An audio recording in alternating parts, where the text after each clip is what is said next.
Let's Get Inspired live vlog.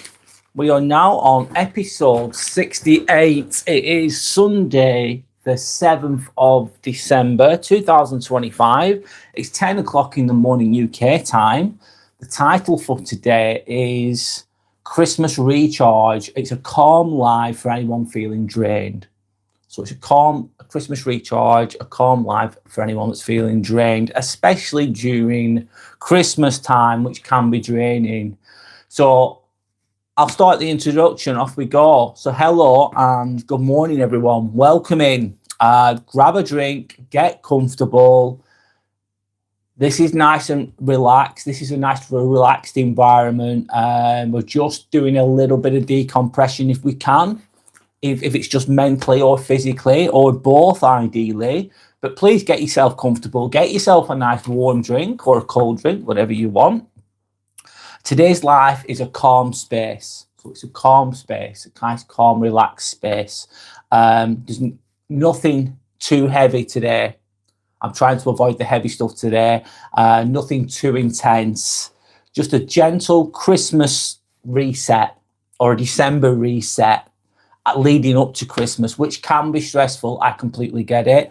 And it's for anyone who feels drained or overwhelmed right now. Hi, Dawn. Good morning. How are you? You okay? Yeah, so how are you? Are you okay? Is the question. Yeah, so I'm doing a chilled one, not too intense one today. Talking about just recharging during December a little bit. That's all. That's what I'm going to be discussing. Let me get my 1 second. I'll just get my pen. I need that. Just one moment. Yep, there we go. I'll do the best I can. I've got my notes here with me as well, of course. I was going to refer to my notes just to get going. Let me just read the comments first. Sorry. So Santa's saying hello, Brad and Santa. Oh yeah, Santa's in the background. I'm using this room for today because the other room's needed. So I'm in here today. Say hello to Santa. I put Santa in the background for a visual aid, basically. Dawn's saying, I'm good, thank you. We put our tree up last night and we're thinking about going to Edinburgh Christmas Market. Yeah, I've been there before. Yeah, it's really good, isn't it? It gets really busy though, of course. Go for it, Dawn. Let us know what it's like if you do go.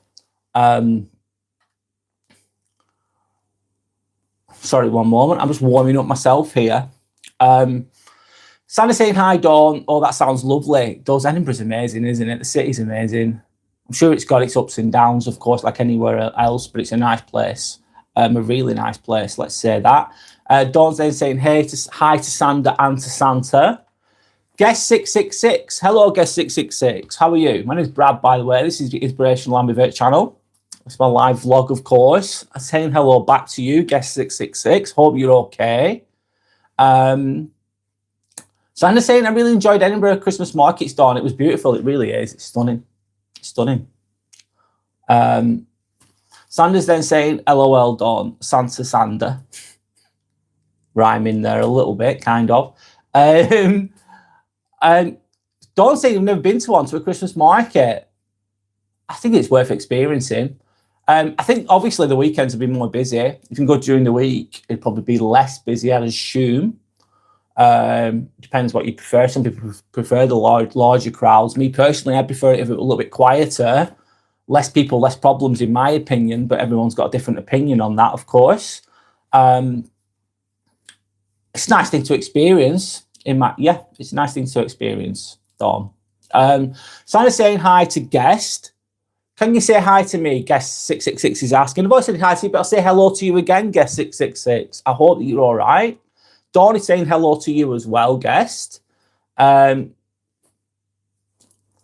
is saying I am good. I will sub to you because you're so king. Oh, thank you. I don't see myself as a king, but thank you, Guest 666. Thank you for subscribing. I really appreciate that. Thank you.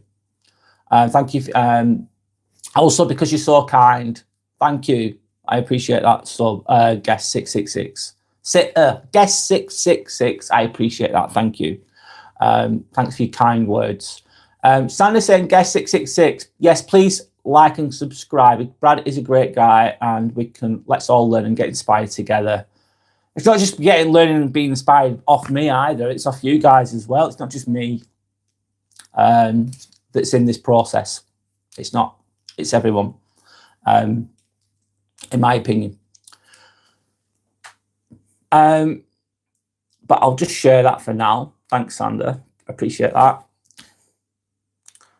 I'll go to the comments. I'll get going with the content that I've got now. Today's live, sorry, it's a chilled one, man. I've had a really busy 2 weeks. I think I worked a lot. I did 6 days last week. I did 5 days this week working, which was like 55 hours last week and 45-ish hours this week. And I've been really, really busy. So I thought, you know what? I'm having a chilled one. This is what we're doing today. This is why I'm talking about what I'm talking about today, should I say. I'm just going to, I'll go to the comments in a moment, guys. So opening message, let me just start the content a little bit, then I'm going to go to you guys. It's like a free-flowing conversation today, basically. So, all right, okay, let's start, do the best I can. So if you're here right now, it probably means one thing. Maybe it means one thing. I'm not trying to put words into your mouth here, by the way, because you might not be feeling these things. You could be tired, mentally or emotionally, physically, or all three. I'm not saying you are those things, because that would be me putting words into your mouth, which I don't want to do. But if you are feeling a bit drained, you're feeling a bit mentally tired, physically drained, it's okay. It's okay. And Christmas can bring a lot of bloody pressure, in my opinion. If you don't agree, comment. Not everyone sees things the same way, but I think it brings a lot of bloody pressure in the UK, let's say, from my experience. Am I responsible for some of that pressure? Yes, I am. I put a lot of pressure on myself. It's not just society's pressure, it's a pressure I put on myself, and I don't know if anyone else is like that too. Christmas can bring so much pressure. So it's the pressure to be happy. Like, oh, it's the most wonderful time of the year. You've got to be happy. It's Christmas. Cheer up. It's Christmas. It's like, it's good to be happy, of course. It's good to look at the good things in life, of course, but you can't force being happy all the bloody time. It's not realistic. If you don't feel happy, it's okay. You don't have to. If you don't feel it, it's not there, is it? And you can't always pretend that everything's happy all the time, sweeping things under the rug, under the carpet. It's okay if you don't feel happy. If you do feel happy, happy days, obviously. And I don't think you can personally feel happy all the time, constantly. I don't think that's achievable, in my experience anyway. Another one is pressure to show up for everyone. So pressure to show up for everyone, pressure to go to the works dues, pressure to go Christmas Day, New Year's Eve, Boxing Day. Some people do the whole lot, Christmas Eve. Some people go to all these events and imagine if you've got a large social circle or a big family, and let's just say this is an example, that they're used to being together all the time, and you're expected to be there all the time, even if you're burnt out, even if you're tired, even if you don't fucking feel like it. Therefore, that pressure to show up for everyone's going to be there for you. And if you're a people pleaser that's not really developed themselves or worked on themselves or acknowledged that they are a people pleaser, some people don't even realize they are, because I've been there, and they can get really sucked into that, to be showing up for everyone, and it can come at a cost, your own mental health, just burnt out, tired, or whatever. Another one, I'll move on, is a pressure to be strong. There's a pressure to be strong sometimes.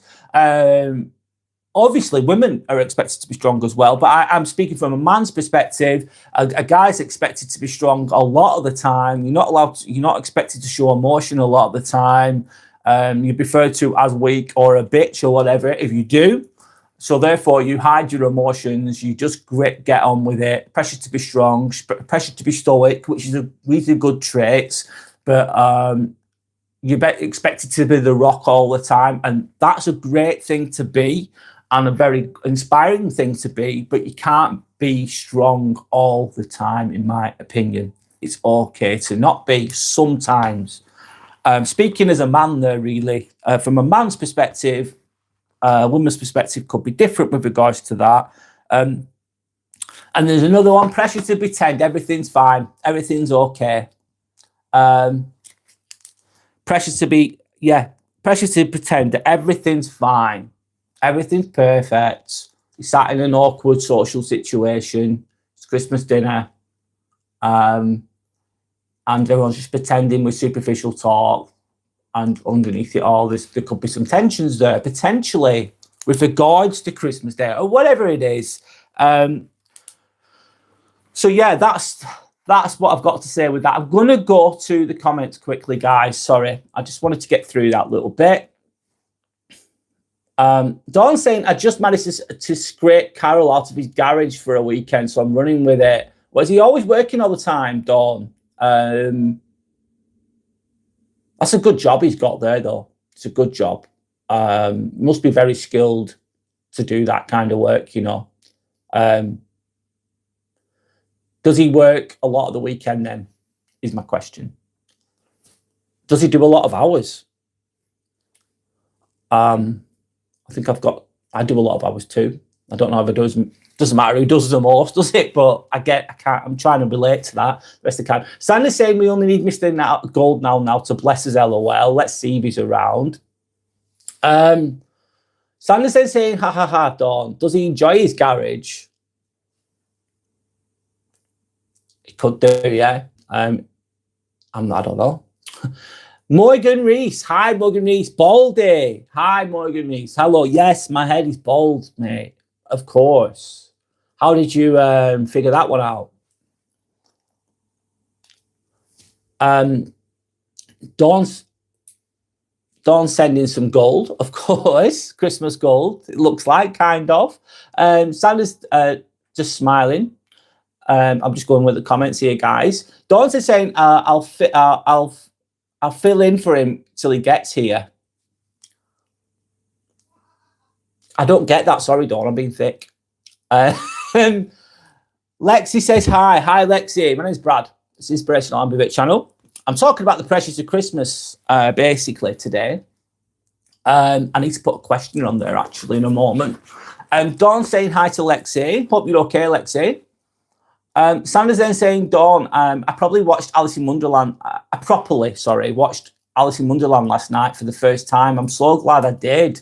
I loved it. It was made in 1951, wasn't it? Alice in Wonderland, the cartoon Disney version. I am literally Alice on my journey. I'm obsessed, LOL. So many morals and messages in it. Yeah, there is in Alice in Wonderland. The film's only an hour long, isn't it? The Disney version, but it was made in 1951. The original book was written, I can't remember, a long time ago. I've never read the book, but the original book, it's meant to be very dark.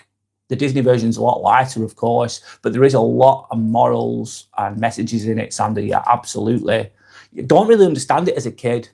I also think a lot of adults don't understand it, the ones that aren't awake or aware, the true morals of it.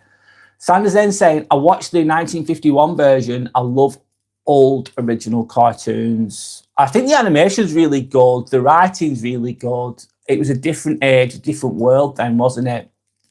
A lot more innocent, potentially, or it presents as a lot more innocent back then. Dawn saying, oh my God, I need to rewatch it. I haven't seen it for years. I haven't seen it for years either. I watched most of it last night, but I fell asleep, if I'm honest. I was tired. I was gone. Dawn saying, we watched Me Before You on Friday, and oh my God, it's amazing, but you will cry. What's that? Me? Is that a film, Dawn? I've never heard of it. Sanders is saying, Dawn, please do. I was beating myself up so much lately, Dawn. I get it. I feel behind on my journey. But I really needed to watch that last night. Oh, that's really nice, Sander. Why do you feel behind on your journey? I get it. I feel like I'm behind in a lot of ways in life. Yeah, I feel like I'm behind in life a lot. So I can emphasize with what you're saying, is what I'm trying to say. Sanders is saying, Dawn, I've seen it and cried too. And Dawn said it's a journey. There are bumps in the road and stops and loops. Yeah, there fucking is. It's not just like straight up. It's up and down, left and right. And sometimes you're not going anywhere. Feels like you're not going anywhere. Feels like you're stuck sometimes. Yes. It's not plain sailing. I wish it was, but it's not. Kind of saying, Dawn, yes, it's a mad journey. Absolutely. Kind of saying, Dawn, saying, Instagram made me watch it. And Dawn saying, you're doing great. Most people don't even start. No, they don't. They don't bother. They don't bother. They just go, okay, I'm feeling shitty. I'm going to take these medications. And that's okay for some people. I'm not saying it's always a bad option.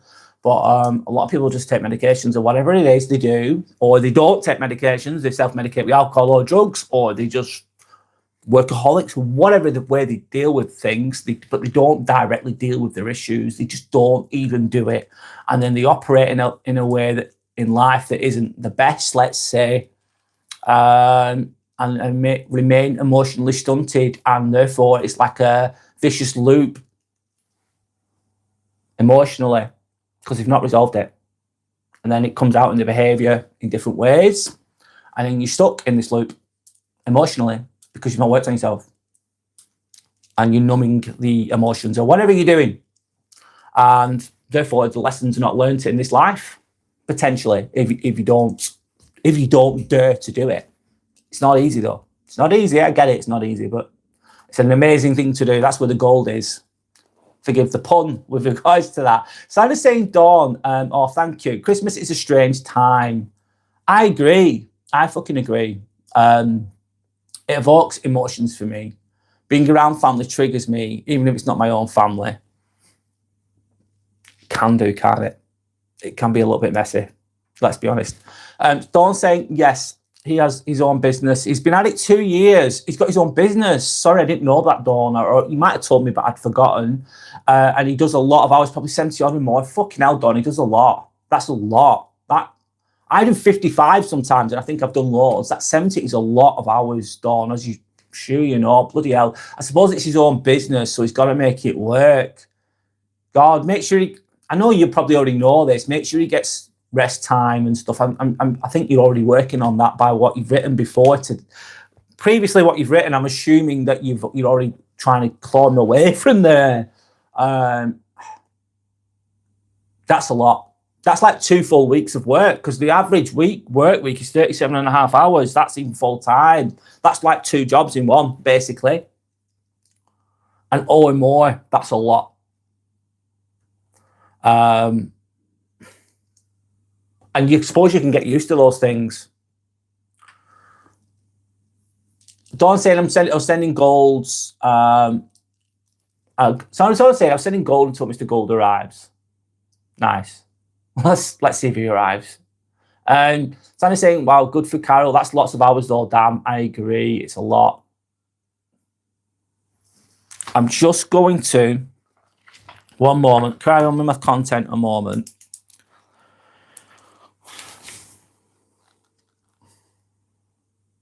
So how is everyone feeling today? How is everyone feeling today is the question.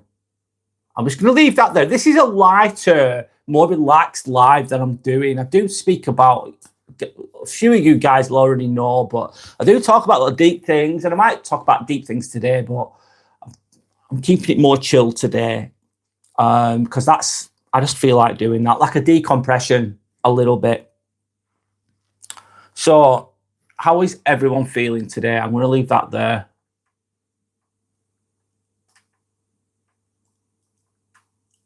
And then I'll go back to the comments in a moment.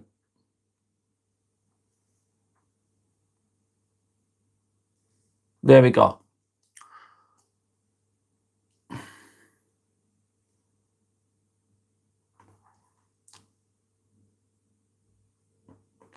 Sandy's saying she's filling in for Mr. Gold, LOL. God, yeah. Sandy's saying I just feel like I haven't healed though enough, Brad. That's why I feel behind. It gets like that for me sometimes. Yeah, the healing process isn't going to be straightforward, is it? That pain's still there, I suppose. And some days you feel like you can take on the world, and other days you just fucking can't. I think that's not. And it oozes out of you. And especially if you're tired and there's other factors going in there. If you're tired, you're run down, all these negative emotions are going to feel a lot more powerful. It's harder to be positive when you're tired as well. I don't think you're behind, Sandra. I think you're ahead of most people by a long fucking way. By a country mile, man. By a country fucking mile. You've moved mountains. You really have. But I get why you forget. You feel like you've not done enough. In a way, it keeps you going, though. That feeling that you've not done enough, I'm behind, I need to keep going. Some of that's a good thing. It pushes you a little bit, doesn't it? It's like, I've not done enough. I need to do more. I need to work on myself more. That's a good little bit. That's good, but too much, you can beat yourself up and feel bad about it. You shouldn't feel bad about it, man. Doing really well. You're ahead of most people. Teddy, hi Teddy, how you doing? What Teddy's saying? What the fuck? What the fuck's going on? Teddy's saying. What do you mean by what the fuck, Teddy? What do you mean? Elaborate. I hope you're okay, by the way. So I'm saying I'm feeling a bit emotional, but happy to be at home and in my own energy. Yeah, in your own sanctuary, in your own space. Of course. Of course. Iola. Hi. Hello, Iola. Right now, I feel like I need a poop on my pad. Okay, Iola. Well, if that's what you feel like, well, that's. Why do you feel that way? I'm saying hello to Iola. I can't say it. Sorry. Iodeji. If I'm saying it wrong, forgive me. I'm saying hello. You need a poop on your pad. Okay. Well. If that's how you feel, that's how you feel. Can you elaborate, if possible? Saying hello, though, to you back. I hope you're okay. Teddy's saying hello to Sander. Ayodeji saying Old Grey Evans. Who's Old Grey Evans? I don't know who that is. I don't know what you mean by that. Question mark. Sander's saying Ayodeji, question mark. Elaborate, Ayodeji. Sander's saying, hi Teddy, how are you? Teddy's saying good. What the F? Sander's saying, oh, thanks for saying that, Brad. That's lovely. It's all right. It's true. It's just true. Just true. So it's okay.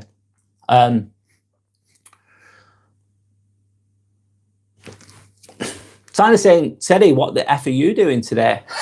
Good question. So I'll leave that comment up there for now. So validating how you feel. Validating how you feel. Give me a second. I want to drink my coffee as well. Put that in my hand, of course. You might be feeling overwhelmed. You might be. It's Christmas. You might be. Some people are. It can feel like the walls are coming in, I suppose. I'm thinking of people that are on their own. There's some people that are on their own. And they don't really have much family or friends for a variety of reasons, through bad luck, through the fact that they're older and they're living on their own. Everyone's passed away. A lot of old people are like, end up in that situation. That could happen to anybody at some point. Some people are it's just circumstances that they're on their own, a variety of circumstances.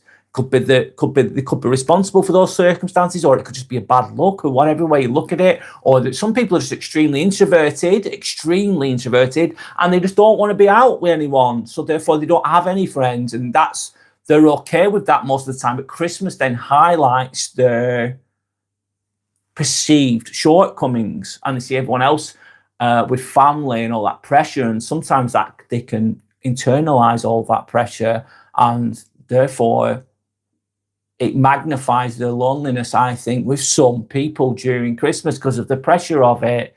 Or they're overwhelmed because they might not have lots of money, but they have that pressure within them to buy loads of presents, gifts, and they can't afford it. Or they do spend it, and then there's a financial worry, and that's another pressure. They're feeling overwhelmed. Another part of it, maybe this might be first world problems here, but it's still a problem to an extent, is it's just like, it's cold, it's wet, it's dark, you're tired, it's winter, you want to fucking hibernate naturally, you don't want to work, but you have to. You're turning up, you go to work, it's dark, you go home, it's dark, it's raining, it's cold, it's wet. It can look a bit bleak, it can feel a bit bleak, you don't feel like you've got any money, etc., etc. Those things can make you feel overwhelmed as well. There's a lot of other factors as well. Yeah. And therefore, that can make you potentially feel low, can't it? It can make you feel low, a bit down, a bit out of it, I suppose. It could. And another one is that feeling of disconnect, that you could feel disconnected from your family. They don't understand you. They don't get you. They don't have. Yeah, you feel disconnected from everything. And I suppose I get it sometimes, because I suppose Christmas is basically, what is it now in the Western world, in the UK? I'm not saying for everybody. It's basically, sorry, I'm trying to get the words out. That feeling of disconnect is also, it's like in the Western world, it's a lot of the time, it's a celebration of consumerism. What does that mean? Celebrate consumerism. It's like, it's just all about buying things, isn't it? And that's what Christmas has turned into in a lot of ways. It's great for companies. It's great for capitalism, isn't it? Capitalism has twisted it in a lot of ways in America and UK, for instance, more than in a lot of other countries. I'm not saying everyone's like this. Other people do it in a better way, of course. But that can make you feel disconnected. It's like, what's this all about? It's just consumerism, a bit bland, a bit clinical kind of feeling for some people, not always. I'll speak to the comments in a moment, guys. Sorry. You can feel lonely even though you're around loads of people sometimes. Again, like I said, people might not really know you. They're superficial. They don't try to get to know you properly. This could be your friends and family sometimes. They don't understand you at all. They never have a deep conversation with you. Everything's superficial. Everything's, it's not, there's no depth sometimes. And therefore, you could feel lonely you could be around loads of people, but feel really lonely. You just feel like you're not seen at all or heard, even though you've got loads of these people around you. That can happen to some people sometimes, of course. Sorry. And also another one, I'm going to move on. I'll go to the comments in a moment, guys. Sorry. I'm talking about Christmas and how it can be, the pressure of Christmas here. Mentally done with the year. It's like, I don't know how your year's been. Has it been a good year? Has it been an average year? Has it been a shit year? Or are you just done with the year, basically? Like, I'm done. I've had enough. I'm mentally done with it. I'm burnt out. I'm tired. I've had enough. This year, fuck, this year can F off. And you could think that. I get it. I completely get it. Let me just down this coffee one moment. As people can be mentally done with the year, they're just like, I'm done. I've had enough. Excuse me, sorry. And one moment. I'm just going to drink this coffee. 1 second. I'm having a moment.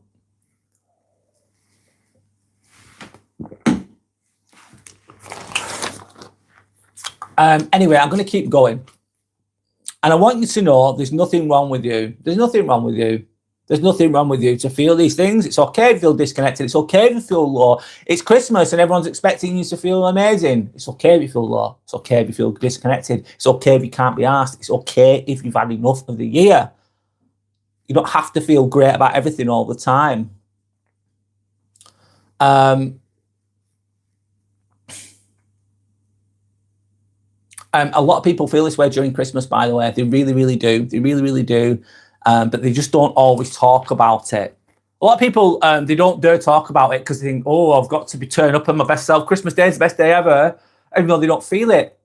And they don't feel like they can express these things. That's why I'm talking about these things. I think it's a little bit, it's not always the done thing. It's not always the socially accepted thing for me to talk about these things, looking at it from a different perspective, of course. Anyway, I'm going to go to the comments, guys. Sorry. That's my little bit done on that. Let me go back. Hi, Zuki. How are you? I've not seen you for a while. Hope you're okay. I've not seen your comments for a while, should I say. I hope you're okay. I hope you're doing well. I'll just read your comment. The only Zuki saying, morning, everyone. Sorry, I've not joined in a little while. Hope all is well. You don't need to be sorry for not joining, by the way. That's you. Just live your life the best you can, Zuki. Doing okay, man. Doing well. Yeah. Santa saying, hi, Zuki. Lovely to see you. How have you been? Good question. Yeah. Santa saying, I hope you're feeling better, Zuki. And same again, innit? Sorry to hear that, Zuki. It's been up and down, but some good days with the bad ones, of course. Liam has retracted his message. Hi, Liam. I don't know if you're still there. Hope you're okay, Liam. Zuki saying hi to Liam. Santa saying, yeah, love that, Zuki. I'm glad the good days are here too for you. Santa saying hello to Liam. Panic Nicker, I'm reading the comment, it's deleted. Thanks for thanks for taking away the message. I'm gonna read it out anyway, some of it.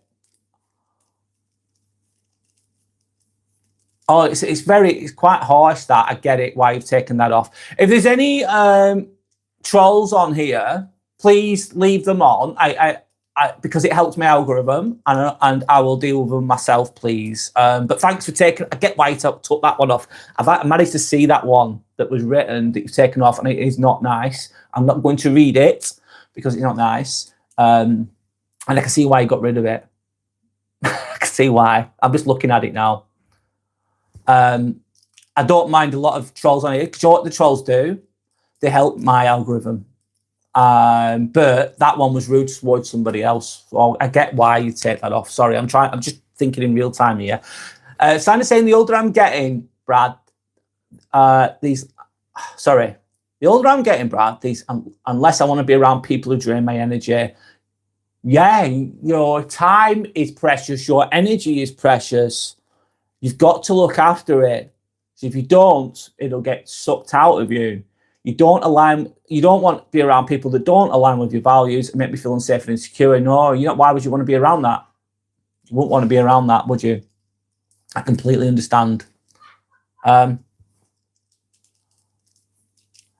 only Zuki saying fat Nick. There are plenty of chat rooms out there for those questions. This isn't one of them. No, mate. Go and find your little tribe, fat Nicker, or whatever world that you're in, mate. Maybe you'll find, I don't know, I'm sure there's a niche for you out there, like Zuki's just mentioned. I agree, Zuki. There might be some weird little niche that you're into. And you can all like enjoy each other in your own little world. That'd be nice. This is another way of looking at it. Like, if you've got trolls on here and they say something nasty to me, like whatever, go for it. I suppose it might make them feel a little bit better in that instant moment. It's not the right thing to do. It is what they do, though. It's part of life. It's part of the world. People that are nasty to others, cruel to others. It's not nice. But they're going to do it anyway, aren't they? It's just a place, coming from a place of lack. Basically. Anyway. Thank you, Zuki, by the way. Thank you, Zuki. Santa's saying, what the F, Phil Nicker? Fat Nicker. Yeah. Santa's saying, sorry, one moment. Zuki said, Santa's saying, Zuki, what the F is wrong with people, honestly? A lot. A lot. A lot.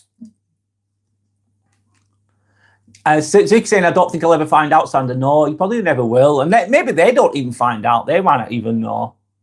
Santa's saying there's proper freaks out there. Let me look at that comment. Fat Nick is saying, who's your barber? My barber is me, mate. I shave my own head. Fat Nicky, you need to find your own little group, lad. I'm not reading that next comment. Leave it there, though. It's all good. Find your own little. I'm not answering that one. You're a sick man. You're a sick man. Find your own little group, mate. And they'll be into that, you know. Whatever you're into, they'll be into it. Anyway, Sandra's saying, Fat Nicker, oh, hello there. Sandra's saying, who are your parents, Fat Nicker? I'd love to meet them if they're still alive and well. Yeah, I wonder how that went.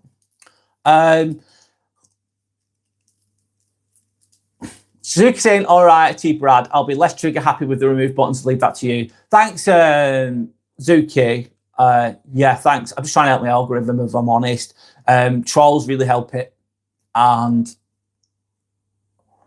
I don't want anyone to feel like they're being personally attacked. If it's me being personally attacked, I'm good. But if it's others being personally attacked, it's different, I suppose. Thanks, Suzuki. I really appreciate you. Thank you. On that note.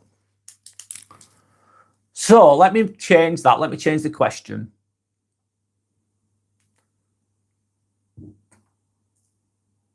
Let me see. Can you describe your mental energy today?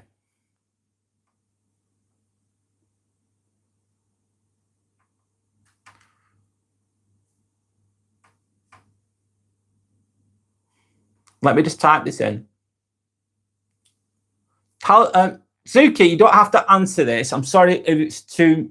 Please, you don't have to answer this, Suki. How was your appointment? That's all I'm going to ask. But you do not, please don't feel pressured to ask. I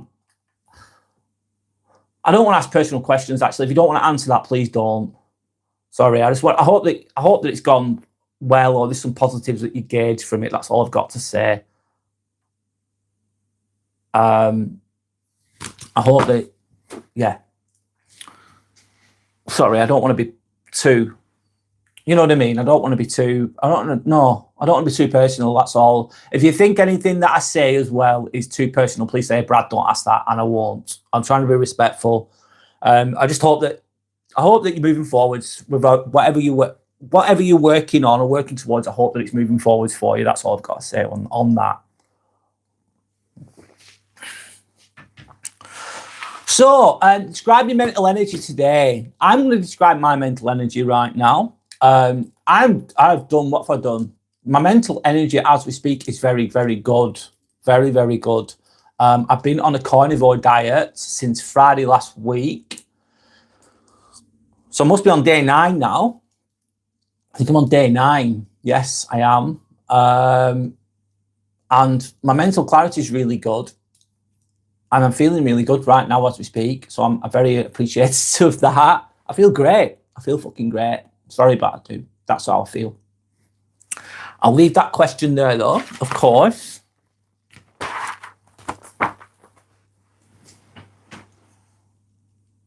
Zuki saying, no need to apologise. I've said before I'm an open book. Okay, that's cool. The MSK appointment I had didn't really get a lot of results. I'm really sorry. Didn't find out anything new except that my pain tension are more likely not. I'll wait for you to type. Okay. Yeah, I'll give you a moment. Sorry. I'm just going to. One moment.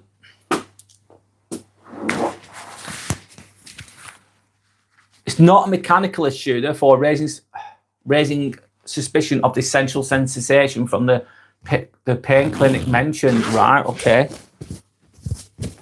I'm just going to take my jacket off. Sorry, it's warm enough to fit.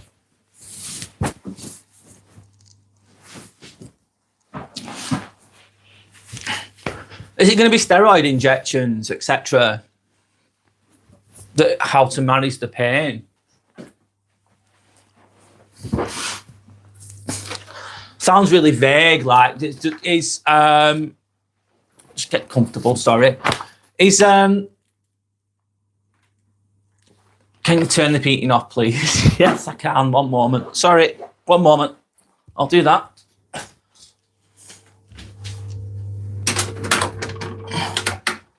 Heating's off.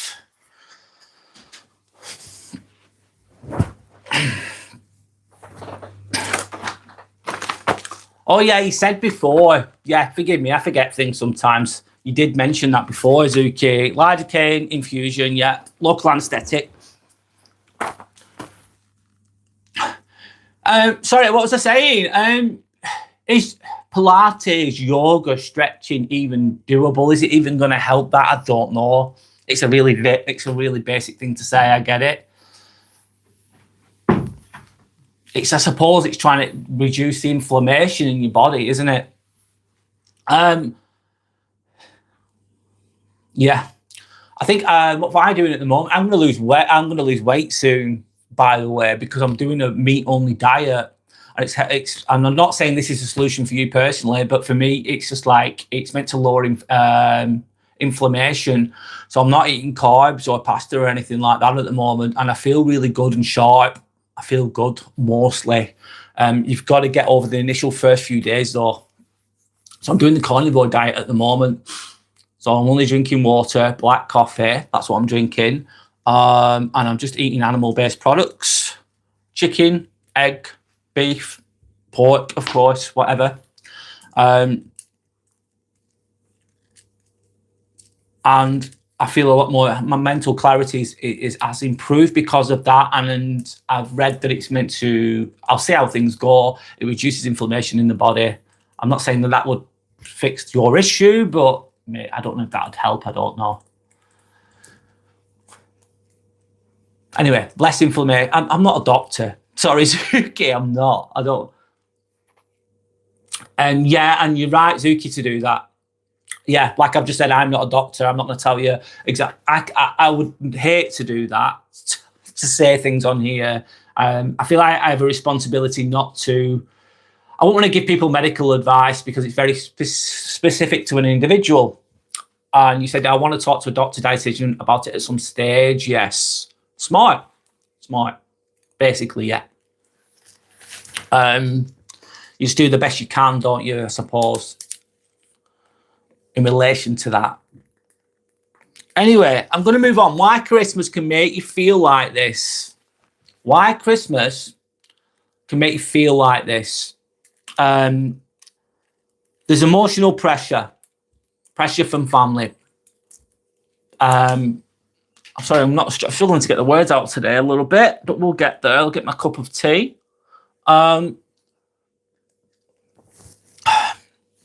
Yeah, there's emotional pressure to perform all the time, isn't there?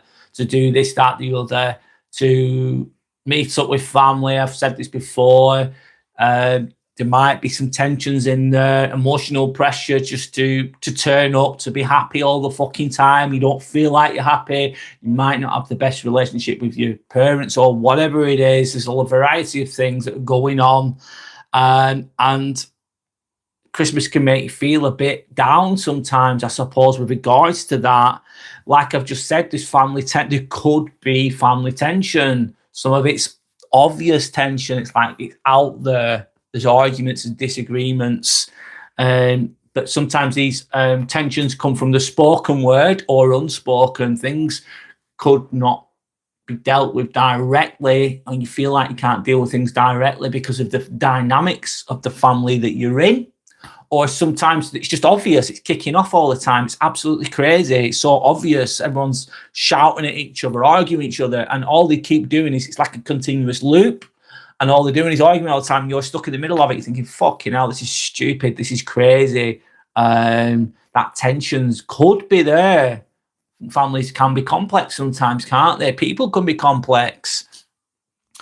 There's comparison as well. Comparison is the thief of joy. I love that saying. Comparison is the thief of joy.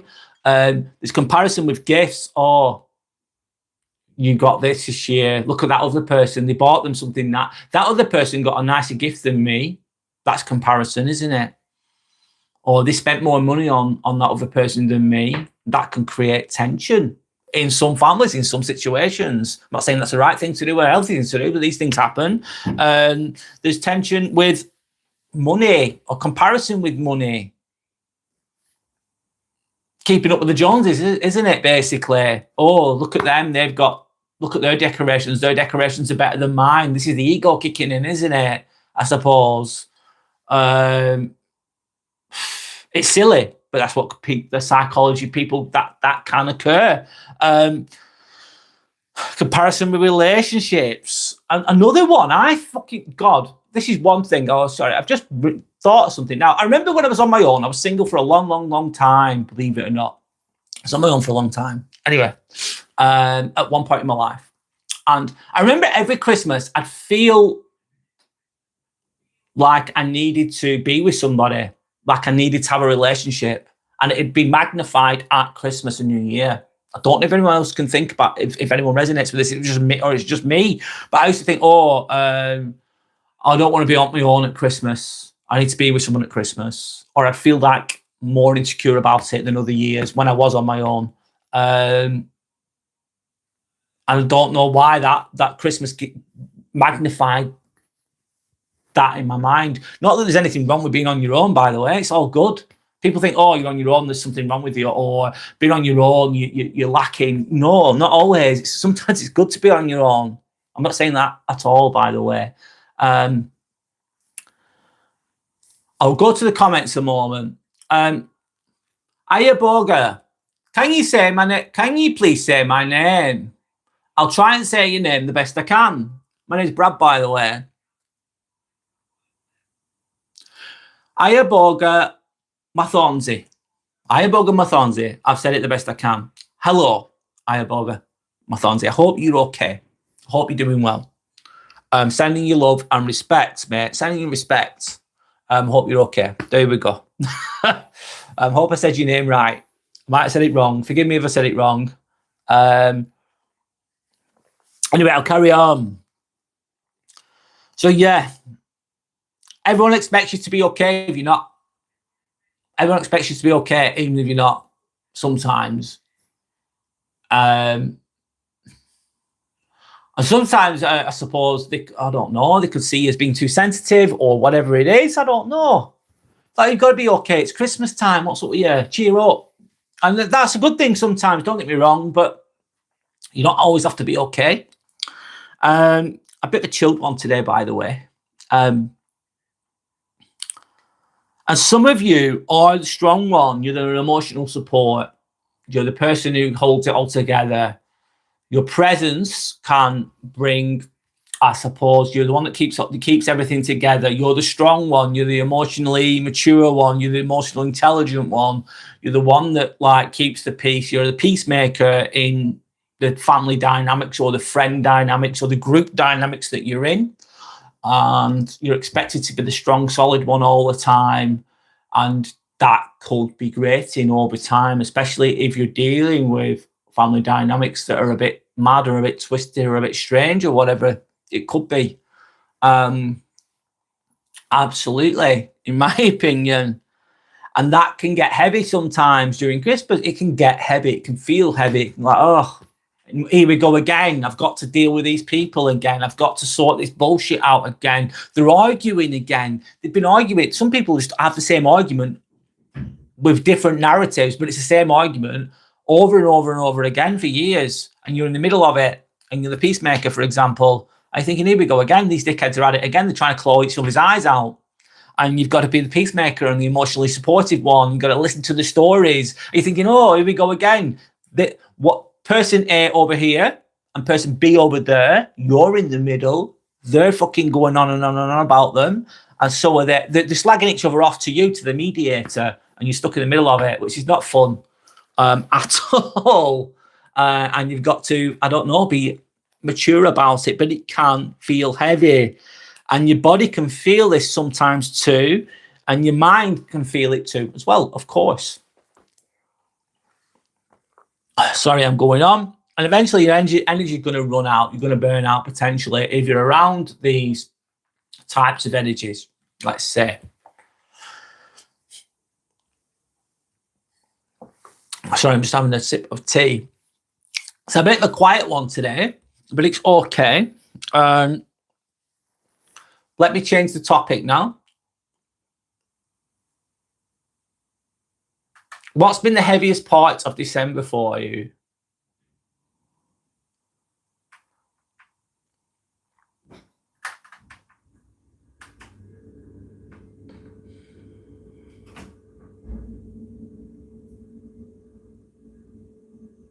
I'm just typing in the question.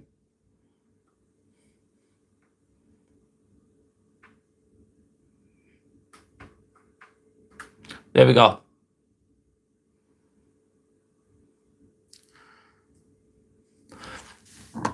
Zuki saying, have I missed any more Mr. Gold shenanigans in my absence? Yeah, you have. He's been here most days. He's not been here today yet. But yeah. A lot, Zuki. Nearly every time. Or actually, to be fair, probably every time. He's been there every time. He's full-time, he's that lad. He really is. Not yet, though, today, of course. Yes, and it's still the same scripts and the same narrative. Very perseverant. I say 10 out of 10 for perseverance from that person that you're on about, by the way, Zuki. But not yet so far today. So what's been the heaviest part of December for you is a question I'm going to leave there for now. God, I'm just going to get my thoughts out there now. Sorry, guys. This is a really chilled live that I'm doing. I usually do something more thought-provoking on the Sunday, but today I've gone a bit more chilled, man. Zuki saying, now I've said his name, I'm waiting for the arrival. Yes. It's probably going to come at some point, I'd assume.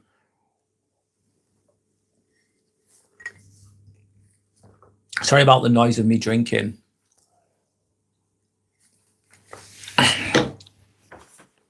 Let me think. Sorry, guys.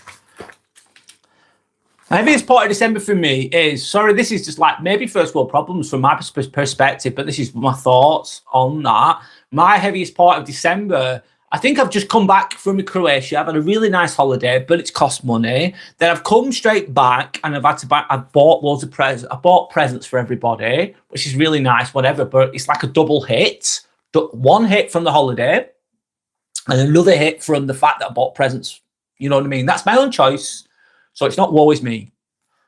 And then I feel like I'm behind financially big time. And I've been doing loads of overtime as well. And yesterday I felt really burnt out and really tired. And that's been the heaviest part for me, thinking, God. And then I have also financial worries, a little bit of worry. But I suppose it's a good thing. I'm going to be okay though. I'm going to be fine. But it's my car needs MOT on the 6th of January. And then you're thinking, oh my God, these things add up. Christmas expensive, holiday expensive, my own choice, my own fault. That's okay. And then you're thinking, oh my God, my car needs fixed. No, MOT for your car gives you a little bit of anxiety if you're a driver, because you're thinking, how much is it going to fucking cost? And you think January is a hard month. Most people are skint because of Christmas. You really do feel it. January is a tough month. And in my opinion, January is the longest. It feels like the longest month in the whole year. January lasts forever. And then the rest of the year just flies by. It just goes snap. It's gone. It's what the fuck? So January is, in my opinion, it's a tough month. It's a put your head down type of month. And yeah, that's the heaviest part for me, really. That pressure, that financial pressure, the pressure to do overtime, which I've been doing. It's pressure I put on myself. This is first world problems I'm talking about, if I'm completely honest. And I know that a lot of people go through a lot worse than I am. I'm just putting my thoughts out there. That's all I'm doing. It's not the end of the world, of course. Zuki saying, heaviest part of December, I think honestly, is knowing it's the last month before 2026. Thanks for sharing, by the way, Zuki. It's the ending of this year and the start of a new one. Thank you. Thanks, Zuki. It's that pressure, it's all that as well, Zuki. I keep saying this all, new year, new me. New year, new me. And it's all, I'm going to do my New Year's resolution now. It's that, sometimes that can be a good thing. Some people can utilize the New Year's resolution and improve something in their lives. And if they see it through, it's great. It can be good. But my opinion is a lot of people just do it because they feel like everyone else is doing it. So they jump on the New Year's resolution bandwagon and they don't see it through because they're not doing it on their own back, really. They're doing it because everyone else is doing it. Not everybody, but a lot.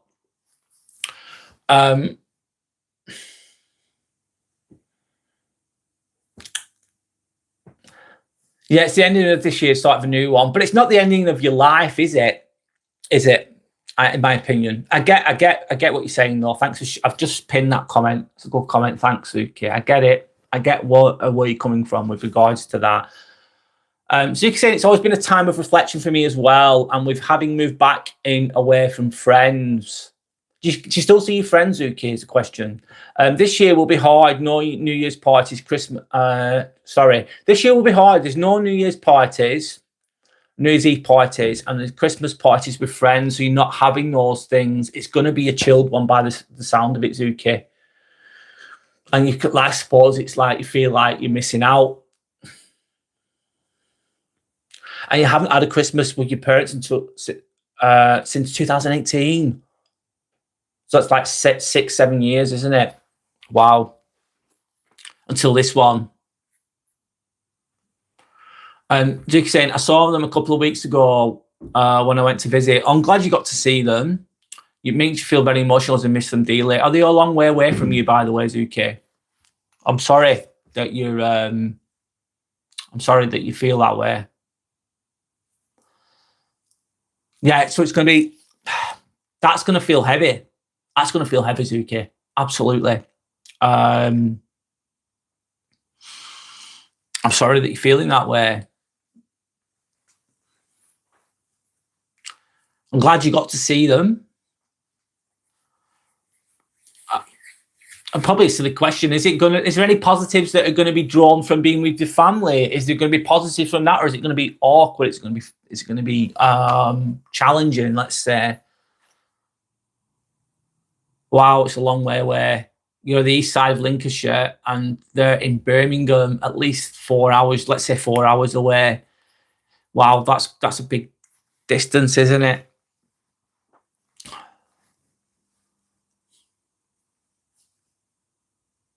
I'm just pausing for a moment.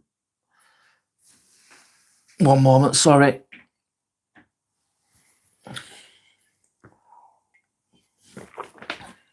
Coco and sorry, I'll go back to Zuki. Sorry, Zuki. I'm glad you got to see them. Oh, God, I get you. I get your heaviness. I hear you. And I'm resonating with what you're saying. I get you. I get what you're saying. I'm sorry to hear that. That's all I've got to say right now. Sorry. Coco and us too. Still the beginning of the month. Having a dependent can be heavy financially, big time. Coco and us too. It can be unpredictable, but otherwise it's amazing. You're great at budgeting. That's really you're managing it, but the best you can. There's that pressure, isn't there? Having a dependent, having a child, or whatever it is, you know, and you want to make, if you've got children, of course, you're thinking, oh, I want to make sure that they're happy. I want to make sure they have what they want. I want them to feel loved and supported. I want them to, you want to give them nice gifts and to give them things as like presents, literally, obviously. Obviously, these things cost money, don't they? And you get having that budgeting mindset's really smart as well. It's just being smarter with money. That's going to alleviate those financial anxieties, isn't it? It's like, okay, I've spent enough now. That's what I've done. I've got to a point where I've gone, I've spent enough. I need to stop. I need to just chill a little bit here. That's smart. Coco and those two. By the way, my name is Brad, by the way, Coco and those two. This is my channel. It's my Inspirational Ambivert channel. I'm just talking about the pressures of Christmas, basically. I know it can be positive, and I know there's a lot of positives from it in a lot of ways, but I'm talking about the challenges as well. I'm talking about both things. It's like a chilled live I'm doing, by the way. Say Coco and us two is saying car, and it's usual, but it's an old car with cheaper parts. I've been there. I used to have a 2003 Audi A3. I had it for years, and I loved the car. It was great. But every year I'd be like, oh shit, MOT's coming, and it'd need new parts. Cars are bottomless pits, aren't they? They're expensive. It's a good thing to have. It's a luxury, really. But they cost money. It always gives me anxiety, if I'm honest. Thinking, fuck, what's it going to cost me this year? Is it going to be £500? Is it going to be £1,000? Who knows? But you've got to keep these things safe, haven't you? You've got to keep these things running. Coco and Tools, thank you for sharing, by the way. Appreciate that. Thank you. Zuki saying, yeah, I'm not sure what to expect this year. I think my mum can take her stress out on others. And with cooking, decorations and preparation, there's likely to be a lot of stress. There's likely to be a lot of stress. Yes, that can bring that. The pressure to perform, isn't it? The pressure to cook, the pressure to have the decorations up. It can be, depends on how people deal with those things. Sanders then saying, heaviest part of December so far is mix of things for me personally. Still processing leaving Croatia. I'm really sorry, Sander, and my family. I'm really, yeah, I get it. And just, sorry, one moment. I just still have a lot of healing to do, it seems, but I'm looking forward to Christmas. Make the best of it. I know it's easier said than done. Make the best of it. Find something in it. Find something. It's from within, I suppose. Onizuki is saying, welcome to Coco. That's very kind. Coco, I'm just going to say Coco, sorry. Referring to your name on here.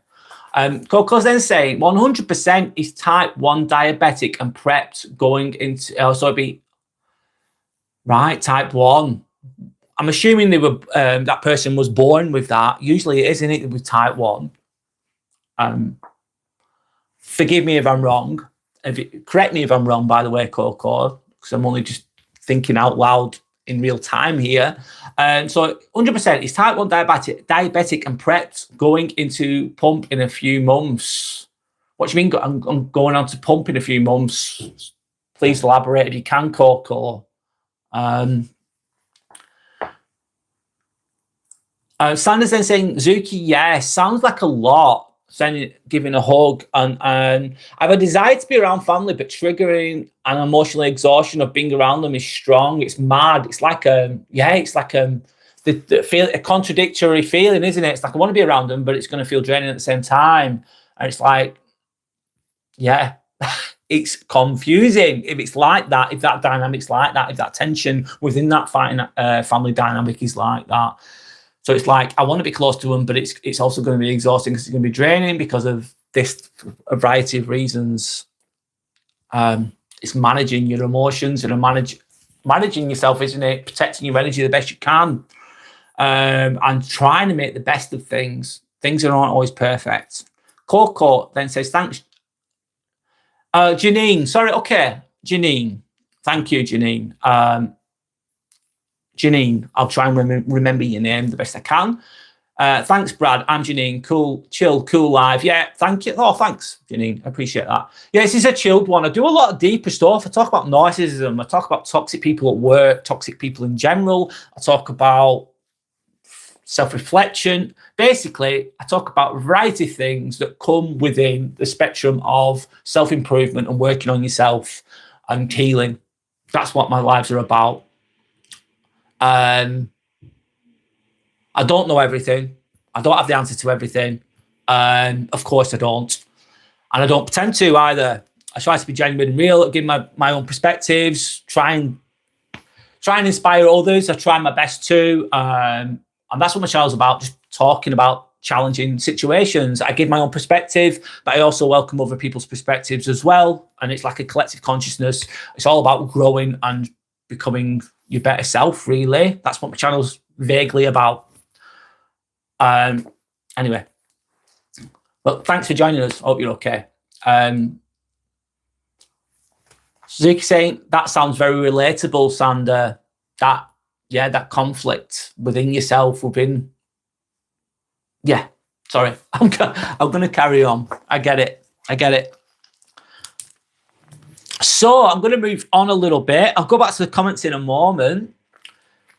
I'll read this comment. Sorry, Janine, I didn't know the full story. I'm going to read your comment now. No, you're saying he was diagnosed at 1.5 years old. That's really young, isn't it? We went to Spain and something attacked his immune system. So when we returned a week later, he was extremely ill. Oh, sorry to hear that. God. So he wasn't aware of the situation, of course. What attacked his immune system? It's oh god, it doesn't sound good. Poor child, like really, yeah. What happened after that, if you don't mind me asking? You don't have to answer. I always say this. There's no pressure to answer, by the way, Janine. There's no pressure on you, by the way. Only share if you feel comfortable, of course. What happened after that when he was extremely ill? I'm going to continue. One second. Okay. I'm going to mention something now. It's the quiet burnout in a moment. I'll keep going with the comments, of course. My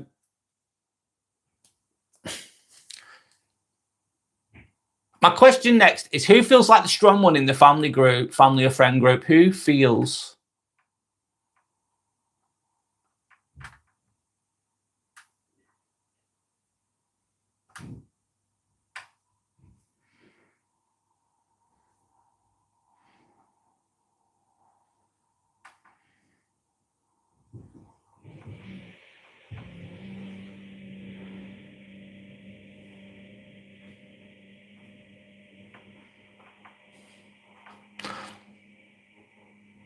Who feels like the strong one in the... Oh my God, I've said it wrong. Sorry. I'll start again.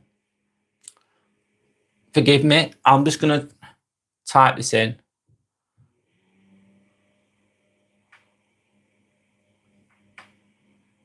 I'm just typing something at the moment, guys. Sorry.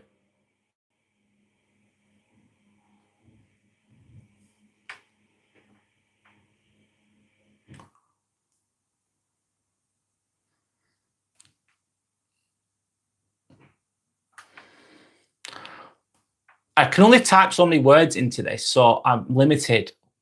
So I'll put that in. There we go. Who feels like the strong one in the family or friend group? I can only write so many words there. Sorry, I'm just leave that question there. You don't have to answer it, but it's just there as a to keep the conversation going, let's say. So Coco's saying, no, sorry, Janine, forgive me, Janine. Janine saying his pancreas gave not enough insulin, honeymoon phase for 2 weeks, and then the insulin stopped producing insulin. Oh, okay. The hormone, yeah. It's probably food that's maybe triggered that. His dad was ill too for the whole family, but my son was only ill when he returned. So his son's obviously dealt with it a lot better, let's say, Janine, by the sound of things. And how old is sorry, I don't know, he or she, how old is the child now? Sorry, I don't know if it's he, the 1.5-year-old. How old are they now? And how are they dealing with the type 1 diabetes? How are they managing it is the question I've got for you there. I'm nearly 8 years old now, so a lot older. It's something that needs to be constantly managed, so it's every day, isn't it? Does he have the... is it I don't know if it's metformin. Metformin, isn't it, for type 2 diabetes? I don't know what the medications that person particularly has. I know metformin is one of the medications for type 2 diabetes. I'm not sure about type 1, if I'm honest. I was off the top of my head. A lot of people have diabetes. Type 1 is the harder one, the more challenging one to manage, of course.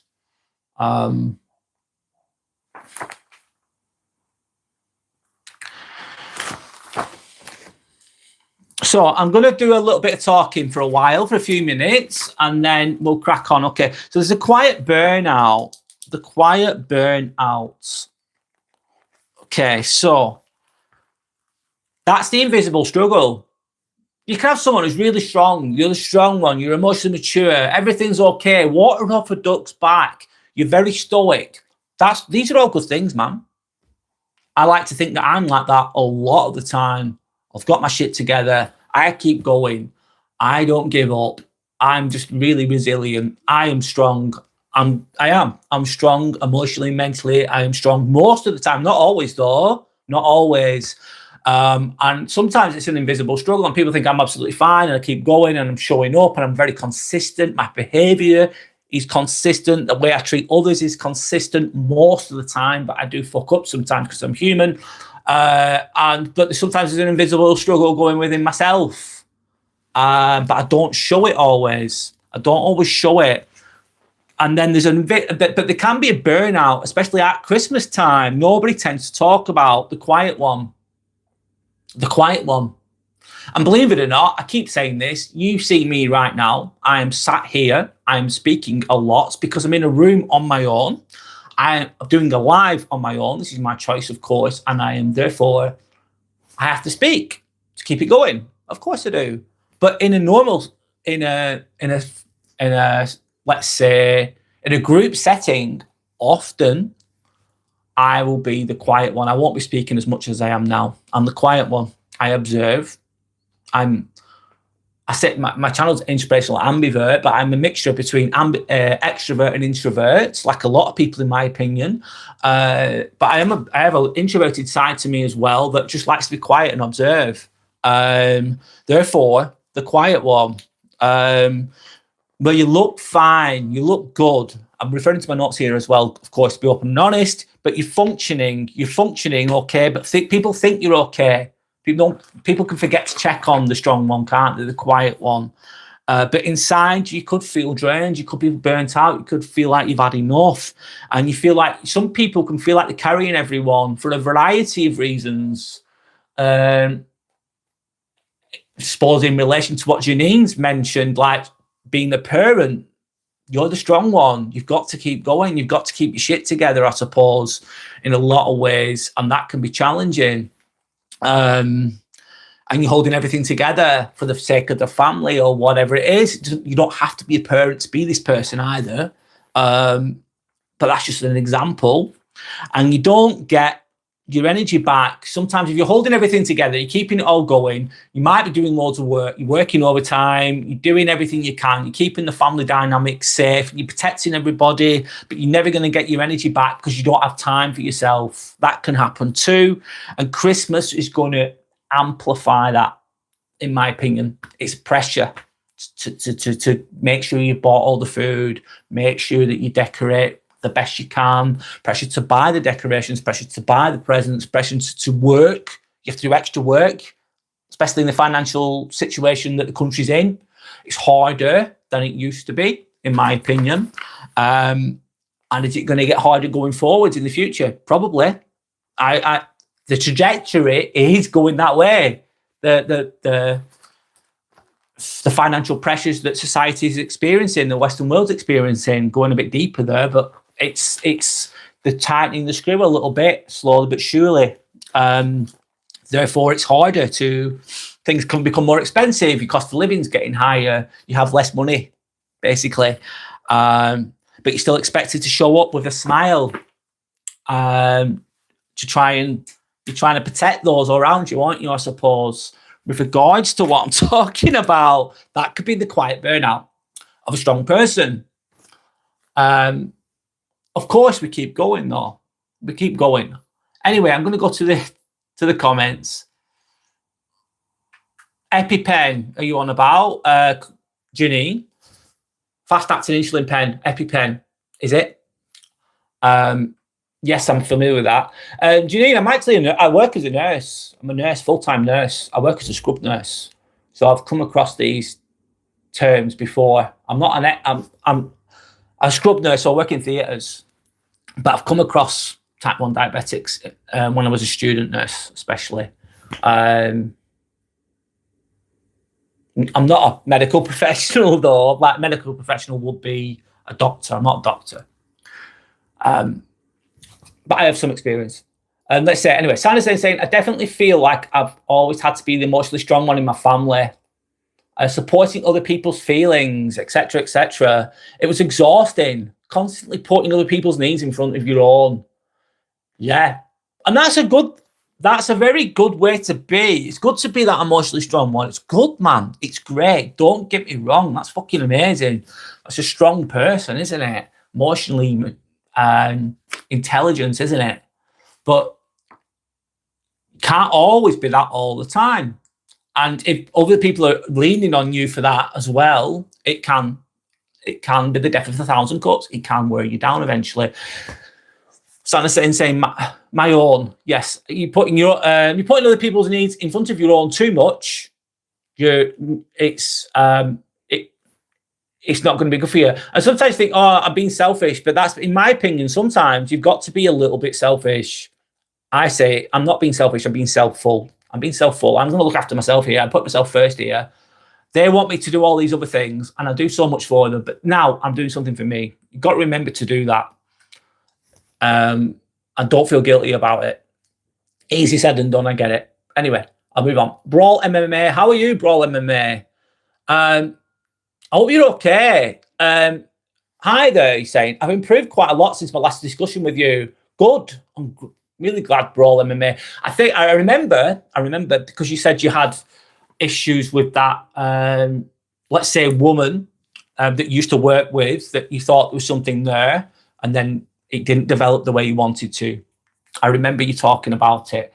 Let me know how it's going. I'll get there eventually with the comments, Brawl MMA. I'm glad to hear that it's improved. I'm really glad to hear. That's great. Good for you. Kudos to you by the sounds of it. Janine saying, to Sandra, that's relatable. Yes, absolutely. Brawl MMA saying, I've started focusing on myself. Good for you. You're doing you. Putting yourself first. Are you not consuming as much social media? Of course. Consuming social media is basically being sucked into your phone, isn't it? I'm addicted to my phone. I'm on it, if I'm honest. But you got to have a cut-off point, haven't you, I suppose? Healthy eating habits. Well, how are your eating habits now, Brawl MMA? And a pure trust that God will make everything better for me. Having faith, yes, that's going to help. I am healing. I'm improving. You're focusing on yourself instead of focusing on that other person, Brawl MMA, which is that's key. You can't control what they're doing. They're just doing what they want to do, no matter what. And you're just focusing on yourself, self-improvement. I'm sure you can go to the gym, just being healthy, being your best self. Good for you. That sounds amazing, Brawl MMA. And I'm really happy for you, man. Really happy for you. Keep doing that. I know you already know that. But I'm just saying, keep going, man. I'm glad to hear that, by the way. You just saying those things is much better than what you were saying before as well. Just by what you've just said there, it just shows to me that you're on the path that's best for you. Whatever that is, you're on the path that's best for you, which is great. Teddy's saying hi again. Hi, Teddy, mate. How are you doing? I hope you're all right. Zuki saying, Brawl MMA, welcome. I'm glad to hear that you're healing. Absolutely. And their healing is different for everyone. It's personalised, isn't it? And it's at your own pace. We do it at our own pace, meaning you might heal in a month with something, but some things can take years and years, and it's okay. It's all good. Sometimes it's a bit messy. Sometimes it's a bit more straightforward. Teddy's saying hi. And Janine is then saying, I enjoyed supporting my family before my son came. I didn't find it draining, though I was stable financially and emotionally. I was in a good, strong, solid place. Hope everyone's healing in all areas. Thank you. Okay, cool. That's great. Janine saying, correcting me. Sorry, Janine, I got it wrong. I assumed before. Said, not an EpiPen. Forgive me. It's a novel noise stick pen. Oh, okay. Different type. Okay. I've not come across that, if I'm honest. Janine, I burped then. That's disgusting. Sorry. I work in a theatre. I work as a scrub nurse, so I don't directly deal with that anymore. I came across it as a student, and it was years ago when I was a student. I help surgeons with instruments, basically. You're doing a knee replacement. I'll be at the theatre table. Everything's sterile. So I'm in a little thing, and I'm going on a bit, but I'll be gowned up with the gloves and everything. and I'll be passing instruments to the surgeon. That's what I do as a job, to say it very vaguely, as a nurse at a hospital. I work at the hospital, I work for the NHS, but I do this in my spare time.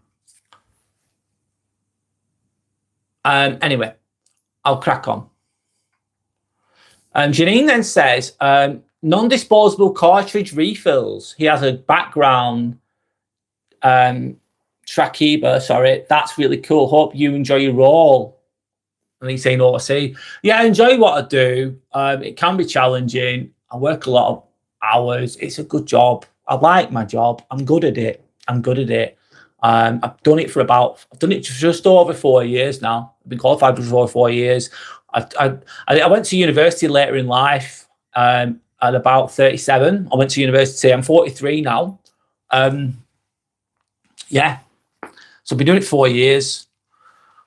An ideal world, I've done it when I was younger, but I was a bit silly. I was silly when I was younger. I was a bad boy when I was in my 20s. I was lost. Let's say that. I was bad. But I'm a lot more mature now, thank God. It took me a while, Janine. It took me a while. But yeah.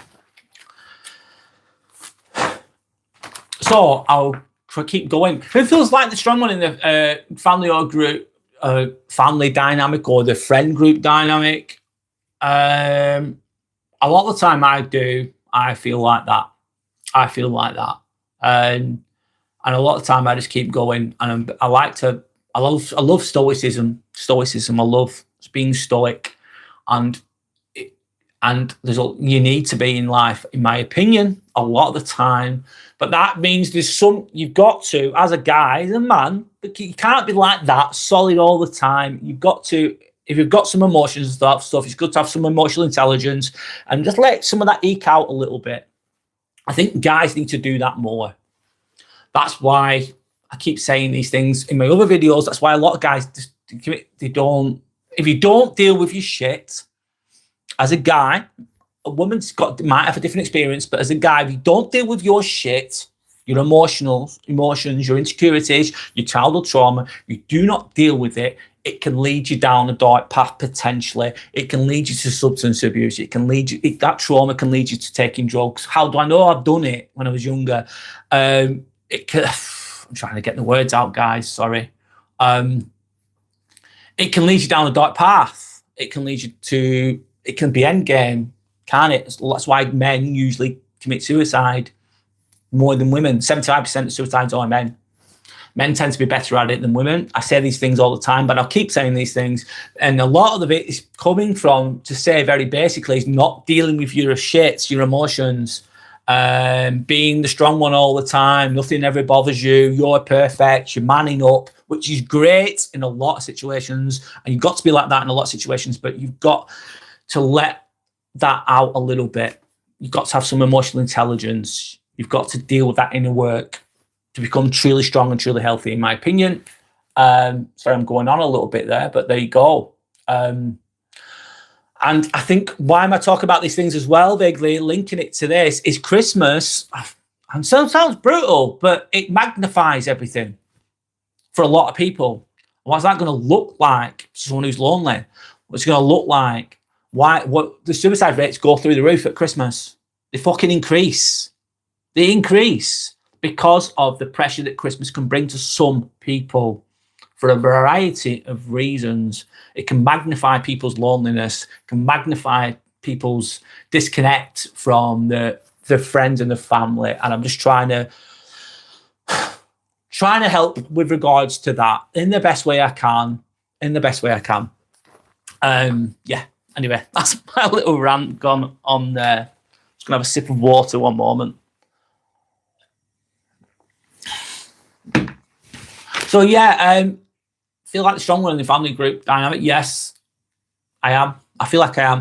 I never used to be, but I am now. And that's a good thing. I suppose it's a good thing, but we all need, even the strong one needs to be checked on sometimes. Even if it's just someone going, "Oh, how are you? Are you okay? How are you doing? I hope you're all right. Are you looking after yourself?" Just sometimes that's all you need. That's all you need. Just a reminder. Anyway, I'm going to move on. I'm going to ask a question to the group. What's one thing that you want to do for yourself this Christmas? What's one thing that you want for yourself?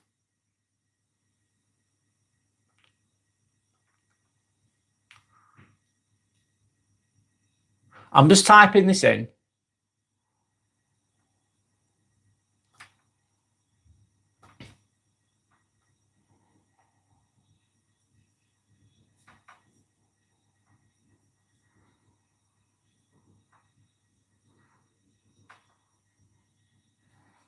I hope it allows me to type all these. I put Xmas. Because it only lets you put so many characters in. Amazing, right? What's one thing you want to do for yourself this Christmas? One thing. The next part is I'll go to the comments in a moment. I'm going to leave that question up there just for now. I'll write my times down. One moment. So how to recharge this Christmas. Here are ways I'm going to talk about. I'm referring to my notes, of course. Ways to protect your peace over Christmas. Take quiet mornings to yourself. I know that might not be always achievable, especially if you've got children. Can you take an hour for yourself? It's easier said than done. This is to recharge. This is going to help with your resilience. You can't pour from an empty cup. You can't. And if you extract too much from yourself, if your energy has been pulled off in all those type of directions, and you burn out, you end up as an empty shell, and then therefore your resilience is not going to be great. You won't be able to deal with things as well. So therefore, having a quiet morning as much as you possibly can is essential. I know it's not always achievable for everybody. It's not, I get it. But if you can take a quiet morning to yourself, what's that going to look like? It's not going to look exciting. It doesn't need to be exciting. It could just be watching trash or watching a series or binge watching a series in the morning. It could just be just having a coffee in a quiet room on your own, and just reflecting, just relaxing. It's important. Another one could be going for solo drinks or going for just a walk, a quiet walk somewhere. I know it's basic, I know it's simple, and I know a lot of people know this, but just going for that walk on your own, just chilling the hell out, just going for a nice slow walk in nature, if the weather allows it. Of course, if you're in England, depends on where you are, I suppose, and what the weather's like. Going for a drink somewhere, going for a coffee somewhere on your own. Some people don't like doing that. Some people might not feel comfortable doing that. And it's just having those, you're basically decompressing, man. You need to do it. And also, in my opinion, in England, it's like a rat race, isn't it? And we're living in the age of consumerism, capitalism, isn't it? We live in capitalism in England. That's consumerism. And the pressure with regards to that, and it's just good to decompress, just watch the world go by a little bit, just switch off that pressure, come up, step away from that rat race just for a little while, Another one is, let me check my microphone, that's great. Reduce your social obligations. I get it, you're expected to be with family on Christmas Day, but you don't have to be. You might just want, do you know what? I'm sitting this one out. I'm not going to be there. I'm not going to be there. That's fine. That's up to you. Some people's social obligations during Christmas are vast. They've got to go and see loads of different families. They've got to drive around. They're expected to do this, that, the other. They want Christmas Eve's busy, Christmas Day's busy, Boxing Day's busy, New Year's Eve's busy. It's like social obligations, plus on the back of it, people could be working, they've got family themselves. There's a lot of obligations, social pressure to turn up for all these events, and it can be really, really tiring. Also, if you're drinking as well, it's going to take your energy away. If you're going to be drinking, there's that social pressure to fucking drink in this country as well, which I'm trying to get away from. I need to get away from, really. I don't want to. It's going to sap your energy, and all these social obligations that, it's like the unwritten social contracts, social contracts and social rules that we have that you got obligated. You've got to go out on Boxing Day. We do this every year. You better turn up. Why are you not turning up? What's wrong with you? It's like you're being guilt tripped potentially into certain situations. And it's okay to say no. When you say no, you say yes to yourself. When you say no, you say yes to yourself. It's okay to adhere to some of these obligations, these social obligations during Christmas. However, it's also okay not to. Of course. It's not being selfish. Sometimes it's being self-full. So reduce social obligations if you feel like it's going to be best for you, and don't feel guilty, especially if you do a lot of other things as well. Moving on to saying no without guilt, mate. Saying no without guilt. I feel guilty when I say no sometimes. It's that people pleaser in me, I suppose. That's in play during that thought process. But you shouldn't feel guilty for saying no. You shouldn't feel guilty for saying no. When you say no, you say yes to yourself. I love this saying. It's fucking top. When you say no, you say yes to yourself. Remember that one. When you say no, you say yes to yourself. That helps me when I pick myself before others.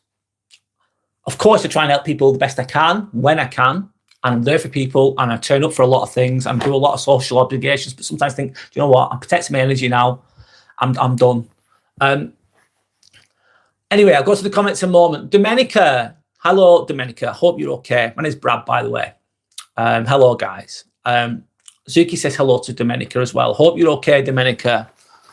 I'm talking about the pressures of Christmas and how to recharge during Christmas, how to navigate it the best we can emotionally, physically, mentally, whatever. That's what I'm talking about. Amongst other things, but I'm going with the comments as well. So don't feel guilty. Say no without feeling guilty. Don't worry about it. Life will go on. Another one is avoiding draining conversations. I suppose let's think about how that might look like from my perspective. My opinion is, I don't mind some small talk because it's part of how society runs and how social interactions develop. Me personally, I don't mind it a little bit. Small talk's okay. How are you? Blah, blah, blah. I think it's normal, whatever. But if it's too much small talk, it drains me personally. Don't know about anyone else. So I think I disengage. I think I prefer deeper conversations. But that's not for everybody. Some people can't be bothered with, you can't always have deep conversations anyway. Draining conversations could be, imagine I'm complaining. And I'm complaining, right? But I'm not doing anything about it. But I'm using you as a sounding board. You're not going to enjoy that conversation because I'm talking at you. I'm not listening. And some people, what they do is they'll moan and moan and moan and moan and moan. They'll use other people as sounding boards. Therefore, the sounding board doesn't get a voice. And let's say you're the sounding board. You have something to say, but they'll just turn it back on themselves all the time. And some people are forever victims in this situation. So they're just complaining all the time, all day, every day. And I get it's okay to complain sometimes. It's okay to vent sometimes, but it's just relentless, fucking relentless. I don't know if you've ever come across this before in your life, but I'm assuming that you have at some point. And it's like, my opinion is like, you've got a problem and you're not dealing with it. But you're just using other people to vent at, and it's really draining. These conversations can be really draining. So there's got to be, how do you prevent that conversation? There's got to be a point where you go, I've listened to you for 15 minutes or half an hour. I'm done now. And it's just coming away from those conversations if you can. How are you going to achieve that? Let me think. How are you going to achieve that?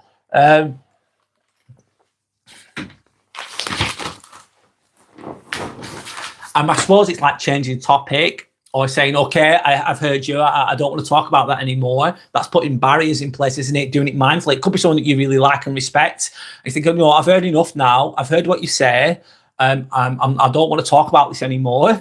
That could be a way of preventing that conversation. It could be changing topic. It could be just coming away from that conversation in whatever fashion you want to do that. That's going to protect your energy. You can't just be a sounding board to someone else all the time, is what I'm trying to say. And this can happen during Christmas parties, potentially.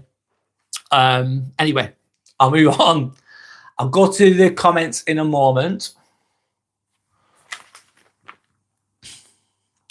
Another one is, it's okay not to respond to messages straight away. You don't have to. Don't feel pressured to. Could be email. It could be a message on Messenger or whatever it is. You don't have to respond to messages straight away. Take your time. It's okay. Protecting your energy here. Protecting your energy is important. Looking after yourself, your own energy. And like I keep saying, you can't pour from an empty cup. So you can't help others if you're empty, if you've run out, if you're burnt out. Do something small that's just for you. What do you want to do? What's for you, truly for you. We do things, we feel obligated to do things for others, and that's a good thing to do sometimes. Of course it is. But what do you want to do for you? What's best for you at that moment? My personal one, and this might sound strange to some people, it's like during Christmas Day, I don't want to drink because it's going to mess me up. I feel pressure to drink because it's Christmas. And if I do, don't get me wrong, it can be enjoyable drinking, but I think to myself, I don't want it because I know I'm going to be knackered the next day. So something for me personally will be not drinking at Christmas Day, which is probably not a fashionable or a popular thing to say. But for me personally, not drinking, staying healthy, I'm going to feel a lot better overall. That's one small thing I want to do for myself. I don't know what you guys think about that, but that's for me. That's my personal opinion on that. And rest without feeling bad about it. I struggle with that myself. I'm always busy. I'm always doing. Sometimes it's good to just do nothing. The beauty of doing nothing, just resting, stopping, turn it off, come away from that rat race, protecting your energy. I'm going to go to the comments now, guys. So,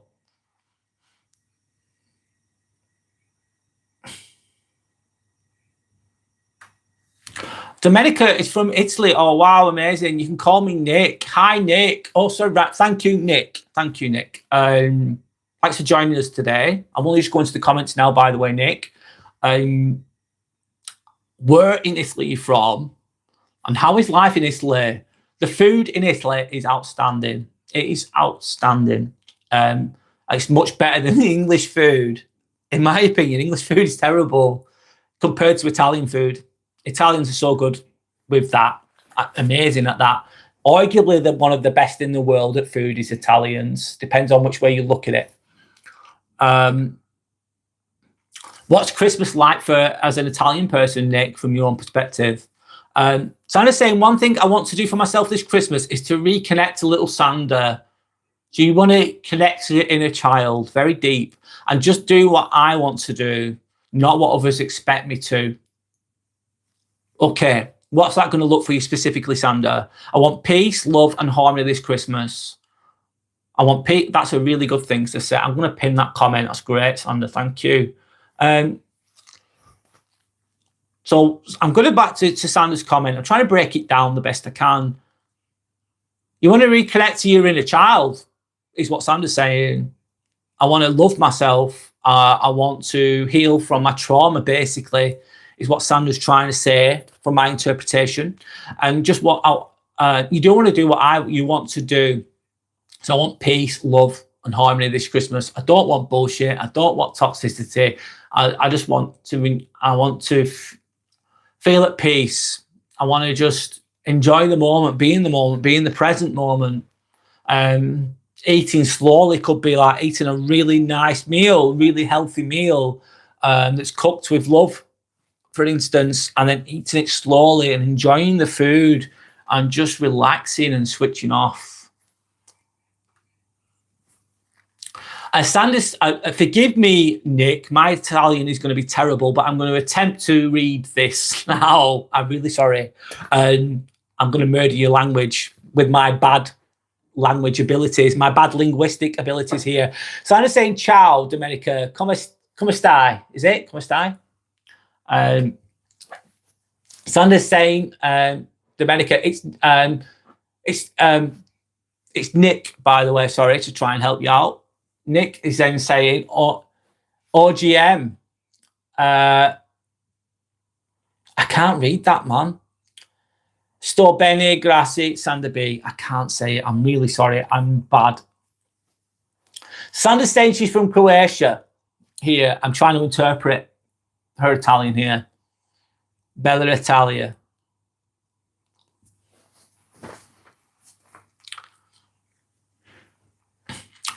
Nick's then saying, okay, but you can also say sono.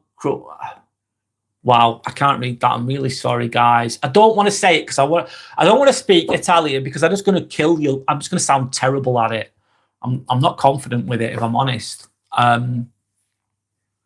It's a good skill to have, isn't it? To speak different languages. The English are absolutely terrible at languages, and I'm one of those people, if I'm honest. It's not an excuse. It's just a shit reason, really, if I'm honest. English are absolutely terrible at languages. The worst. Absolutely, we are the worst. It's a nice language, though, Italian. It almost sounds like you singing to an extent. I think it's a nice sounding language. Not that I know how to speak it, but it sounds good. Is it more of a family? I think the Italians, as far as I know, I'm speaking in layman's terms, they have more of a traditional Christmas experience, don't they? It's less influenced by commercialism, less so than England, in my opinion, and America. It's more traditional, like just having a nice meal with family kind of thing, less pressure to buy presents, amongst other things. I'm only speaking very vaguely. But again, the food's great. Mediterranean diet is great for a lot of reasons. The food is amazing. They've given the world a lot of good food. And I think as well is, I think the Americans and the English, they've murdered it. They really have. So I'm going off track here. But let's say, for example, you've got the pizza, right, which originates from, is it Nice where it originates from? Anyway, pizza, Italian pizza is like a thin, crispy pizza, isn't it? Let's say 0 flour required for that. I'm going off on a tangent here. Forgive me if I'm wrong, but they make the best pizza, right? Okay. And then what's happened is America have Americanized the Italian pizza. They put their own spin on it. So therefore you've got Pizza Hut and you've got Domino's, which are nowhere near as nice as how the Italians make pizza, basically. And some of these pizzas from Domino's are atrocious what they put on there. They put so much crazy ingredients on there. They've basically killed it. I'm going off on a tangent here, sorry, with regards to food. And Nick as well, a lot of places in England, I don't know where you're living now, you're living in Italy as we speak, but a lot of places in England, they call themselves Italian restaurants, and they're not. They're really not. They're really, really not. They're way off. And everything. What's the common thing the English do as well? It's everything's with chips, isn't it? Napoli. Oh, thanks, Sander. Sorry, told you I could be wrong. Napoli is where the pizza originates from. Yes, and it's that thin, crispy pizza with a 0 flour. I know that. It's from Napoli. Yes. Thank you. Thanks for correcting me.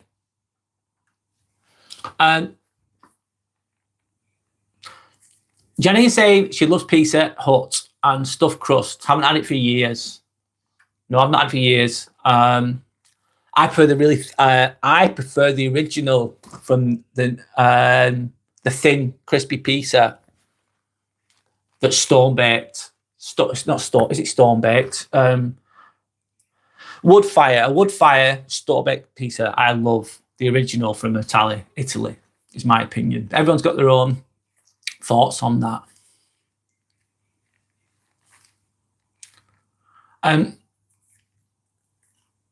Sandra's saying, Janine, I'm sorry, but that's not proper pizza. That's from your opinion. I get why Pizza Hut can be nice, don't get me wrong, with the cheesy crust. It can be tasty. But that's the Western idea of pizza. Yes, it's different. It's different. compared to the true Italian pizza. Hibby, hi Hibby, how are you? Oh God, I haven't seen you for ages. Hibby, I wanted to speak to you for a while actually, Hibby. Last time you was on here, you were sharing something and you wasn't being horrible at all. And sorry, long story short, somebody on here, they wanted to be a moderator, Hibby, and they sorry Hibby, can I just say this? I wanted to say this to you for ages, and they blocked you for 24 hours. I just made this person a moderator. 5 minutes later, you were sharing something which you weren't being horrible at all on here. This is over a month ago now, and then they basically they blocked you for 24 hours. I thought, what have you just done? I was so annoyed. So I made them a moderator. 5 minutes later, they block you for no reason. Like, what the hell have you done? I thought, oh no.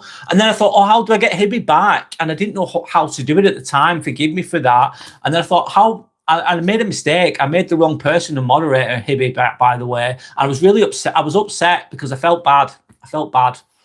Sorry to bring that up, but I just want to say sorry because I picked someone to be a moderator who wasn't the right person to be a moderator, and they basically blocked you over a month ago on the chat, and I was really upset and I felt really bad, but I didn't know how to bring you back at that time. So I just want to say sorry.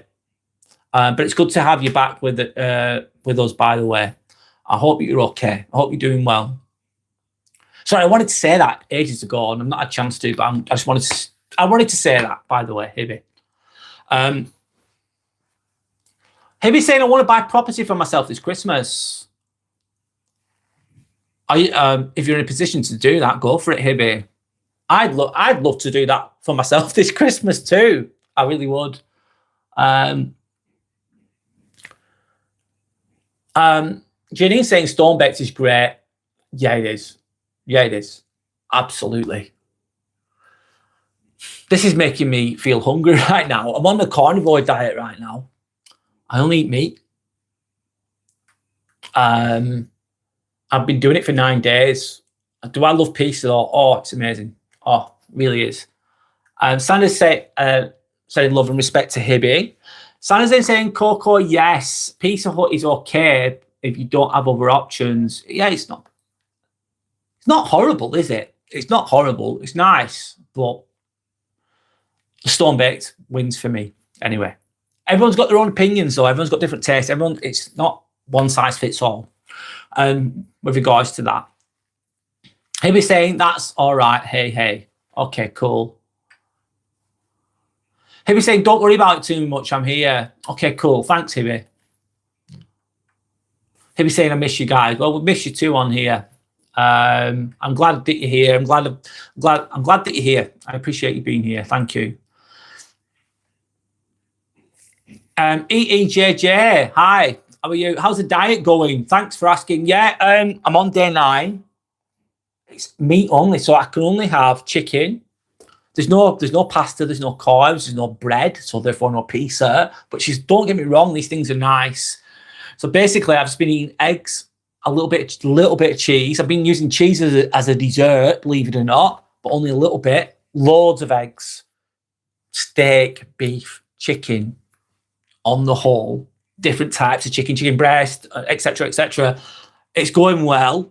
I feel satiated, full from it. On the whole, my mental clarity is a lot more stable. My energy is a lot more stable because usually at 2 p.m. you get an energy dip, don't you? Because it's because of the glucose levels in your body. I just feel much more stable. I've lost a bit of fat. I've lost weight. I have a bit of fat on I exercise quite often. I regularly go to the gym, let's say, not as much as I used to, but I still go. And I've got a little bit of fat on my belly, if I'm honest, but it's going away, which is great. So overall, I feel good, and I feel full, and I feel energized most of the time. So it's going really well, EEJJ. But thanks for asking. I'm going to continue it. I'm going to continue it and see how it goes. So Hibby's asking how Sander is. Sandra's saying, welcome back to Hibby. I miss you, Hibby. Sandra's then saying, I'm good, thanks, Hibby. Yourself? Hibby People saying I'm great, hey. Are you all in the Christmas spirit? I am and I'm not, if I'm honest, Hibby. For me personally, trying to make the best of it. I've talked about the challenges of Christmas as well. I'm trying to embrace it the best I can from my own perspective. I'm not perfect with that, if I'm honest. Some people might be better at it than me. Santa's saying, great to hear, Hibby. Janine's asking me how long I've been on the diet for. 9 days, so I'm really early into it. There's a lot of health benefits potentially from the carnivore diet. Think about this as well, Janine. You go to the shop, right? You go to Tesco. How much shit is in there? How much is that? Is highly processed. Most of it. Most of the supermarket sells highly processed foods. A lot of unhealthy foods in a supermarket. Not all, I get it. And I think you can operate well on a carnivore diet. I'm testing it myself in real time. I'm going to see how I go. Right now, I feel more. First few days are a killer. They can be a killer because your body's not used to it. Your body's using to run on glucose all the time, basically. How's it going? Sorry, I'm trying to explain it the best I can. You basically you feel satiated. You're satiated, meaning that you feel full just off the meat. You feel full. You feel your energy is more consistent. Your body, and I think it uses most of the energy. You don't need to go to the toilet as often. I know this is too much information, but your number twos, they smell a bit, if I'm honest. They smell differently. I'm sorry, that's going too far. Too much information, man. Sorry, but they do. You don't need to go to the toilet as often. You don't go to the toilet as often. You feel better. You're going to lose a bit of weight. This is not for everybody because you've got to be careful with your health, of course, with your diet. This is just me giving my perspective for myself. But it's going really well. I'm going to keep doing it.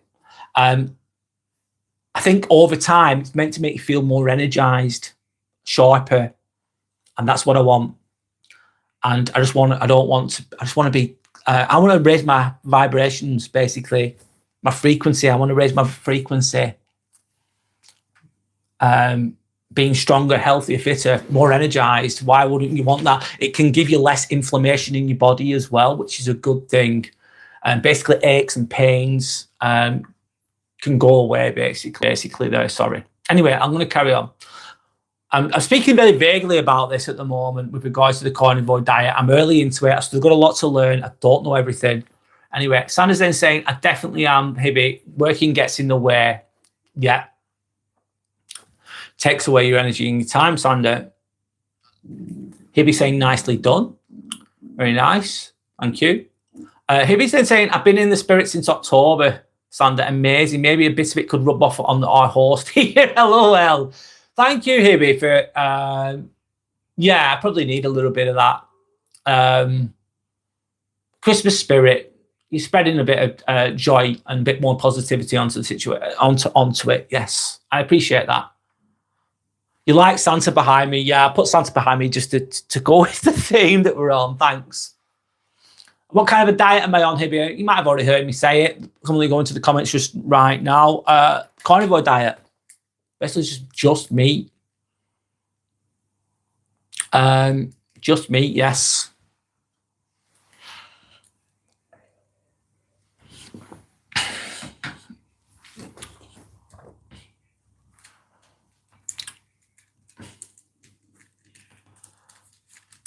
There's a lot of highly processed things in our foods, in bread, a lot of sugars in our food. I'm avoiding loads of sugars. I'm avoiding loads of carbs. I've wiped out most of the carbs. That's where you get your ups and downs. Do we need those things, essentially? Some would say yes. A lot would say yes, but I don't think you do.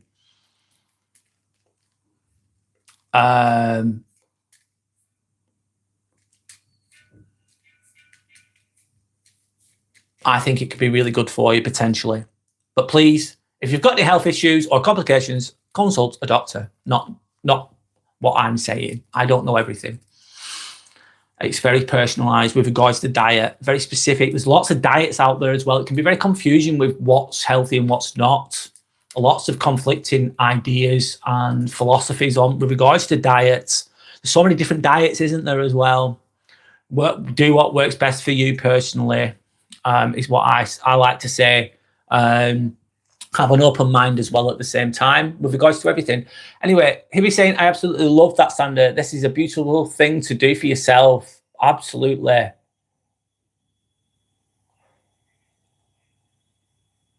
He'll be saying, oh, I like that. I could do that carnivore diet and maybe water diet. Yeah, you could. You might have to spend a little bit more money on the food, on the meat, depending on what you eat, of course. The diet is limited because you're limited to animal products, basically. Eggs are essential. One of the most perfect foods out there, in my opinion, is an egg. Think about it, so much, it gives life to an animal, to a chicken, the egg, of course. And there's a lot of nutrition in an egg, so much. Hibby saying, Santa's saying, Hibby laughing my ass off. Yeah, sprinkle that shit all over him. All that Christmas spirit. Thank you. All right, I'll take it. I'll take it. Hibby's then saying that, Sander, you have me crying. 'Tis the season. Of course, I get it. I'm going to ask another question, guys. I'll just move that. How will you protect your peace this Christmas?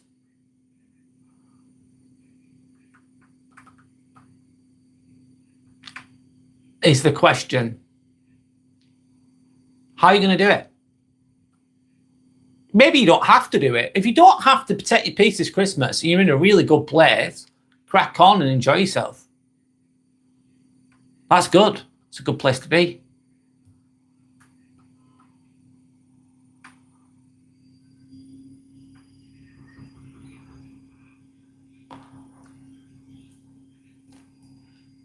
How are you going to protect your peace this Christmas? Because my point is, Hibby, like, not everyone, it's everyone's different. And some people can get burnt out and tired during Christmas especially, and things can be magnified. People can feel lonely, and that Christmas can magnify that loneliness and lack in their lives with regards to family or whatever. They might just be on their own, might not have no one around them. They can feel even more lonely than they do for the rest of the year at Christmas. For instance, how are you going to protect your peace? How are you going to limit? How are you going to do it? Are you going to take, how are you going to do it? That's the question. How am I going to do it? Let me think. Let me answer my own question. I'm going to do it because I'm going to do what I need to do on Christmas Day. I'm going to protect my peace. Basically, you get the Christmas presents out of the way. It's done. It's done. Pressure off, I suppose. Taking it easy, going just for nice walks at night. I like to walk around the neighbourhood that I live in. Let's look at the Christmas decorations that are around me. It doesn't cost me any money. I can go for a nice quiet walk at night, enjoy the decorations, just look at them, just have a nice, slow, relaxed walk, maybe get a cup of tea or a coffee or whatever, sit in Starbucks, whatever it is, and just relax. That's going to protect my peace. I'm not good. I get invited to a New Year's Eve party every year, and I just don't want to go, so I don't go. I'm not go. New Year's Eve, I'm going to do my own thing. I'm going to choose to do my own thing. I might just stay in. I don't know what I'm going to do, but I'm going to do what I want to do. That's what I'm going to fucking do. I'm looking after number one. I'm being selfful, not selfish. That's how I want to protect my peace. So, and me protecting my peace as well is that I'm not going to go. I've done my shopping. I've done it online. Protecting my peace as much as I can. Because it's a rat race out there, isn't it? And that includes going shopping. It can be fucking really, really busy. I'm thinking, I don't want to be around all that shit. Artificial lights, loads of people. For me, personally, that's not fun. That drains me to death. That really does drain me. So I'm thinking, I'm staying away from that. Not for me. Some people love it. That's fine. Go for it. Do it. But me, no. Yeah. So just chilling, relaxing, maybe just maybe, I know it sounds really simple, just watching some Christmas movies or watching a series. Stranger Things, a new season's out, isn't it? I need to watch that. Having time for yourself without guilt is how I'm going to protect my peace. Personally, how you protect your peace is personalized towards yourself, though. What works for me might not work for you. And maybe just a bit of appreciation. I need some appreciation. I need to remember what I'm grateful for. I really do. Santa's going to limit my time with people and make me feel insecure and unsafe and who don't align with my values and beliefs. You're going to limit, yeah. That's a great way to protect your peace. Yes, absolutely. Santa's laughing with Hibby, let's say. Hibby said, I think it's important to spend Christmas with people that nourish your soul. Absolutely, very wisely said. If it means taking time to yourself, it's worth it. I know we don't have similar family backgrounds. Well, that's very understanding and wise of you to say, Hibby. Yes, not everybody's got the same dynamics. Of course. It's important that we make sure we're happy and focus on beauty and positivity as much as we can. Yeah, to alleviate the stress of life. And however that works for you individually. Hibby's saying she loves that. Absolutely. Very wisely said, of course.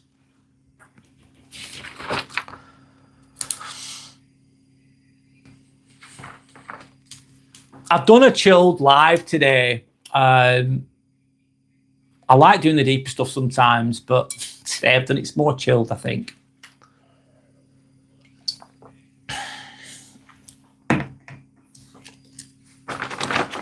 Thank you to anyone that's watched. Thank you to anyone that's liked and subscribed. I really appreciate y'all, just to send that out there as well, of course.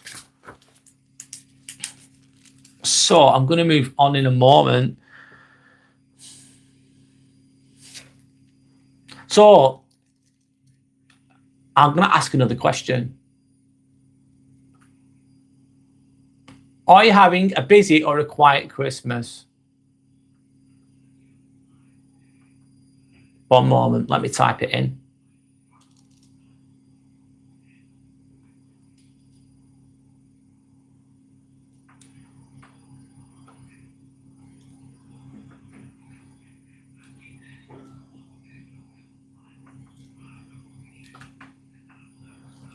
There we go. Are you having a busy or a quiet Christmas? Is the question I'm asking there. Let me just do that. Let me read the comments. I'm not having a massively busy Christmas. Nope, I'm not. I'm going to try and have a quieter one if I can. A little bit busy, but not too bad. Anyway, let me go to the comments a moment.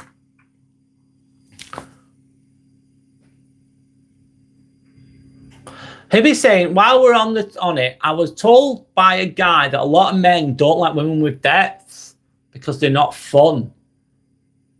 Wow, Hibby, right, okay. Some guys won't. Depends. That says a lot about that person, Hibby, doesn't it?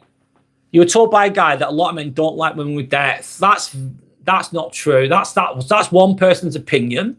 I suppose that's true for a lot of people.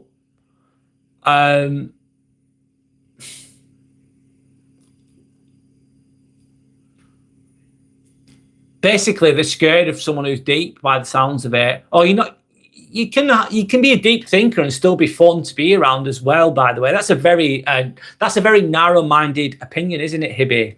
What you've just mentioned, not from you, from the individual that mentioned that to you. That's very vague as well. That's a very underdeveloped, childish perspective, isn't it? That's not a strong person, is it? If they say that they don't like deep women, because they don't have the ability to be deep themselves. They're just like they're just in it for the good times, I suppose, the fun. They don't want anything deep because it looks within. If you're not going to like deep conversations, because it obviously requires an open-minded, flexible, adaptable mind, doesn't it, to look deep into things? And a lot of people avoid it. So that person wants just someone who's superficial and artificial. And that says a lot about that person, doesn't it, Hibby? I'm sure you know.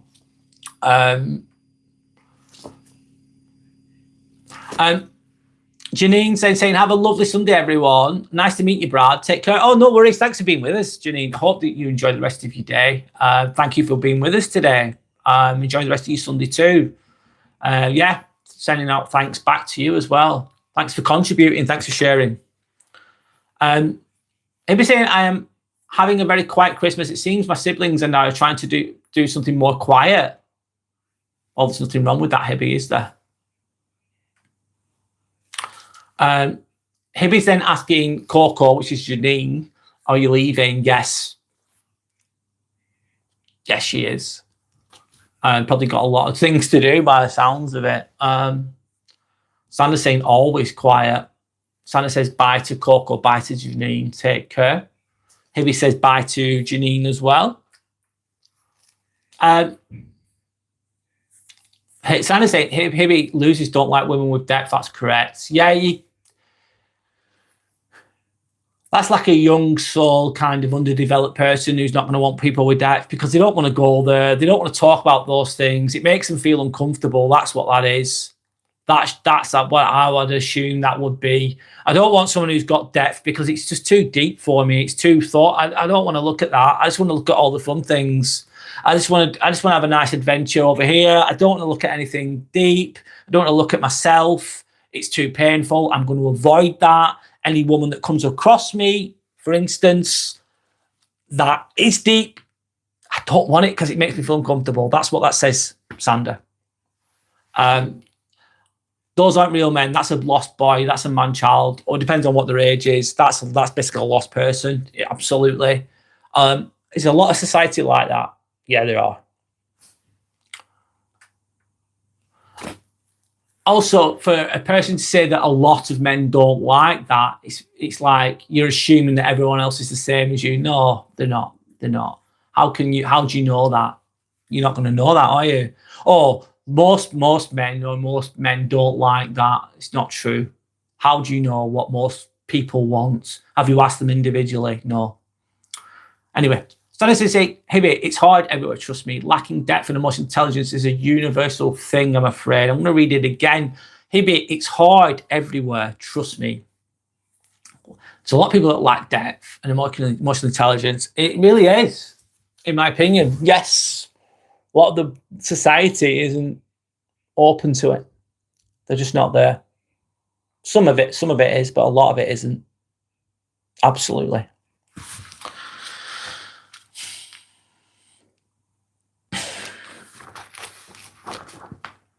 So, yes, I'll keep going the best I can, guys.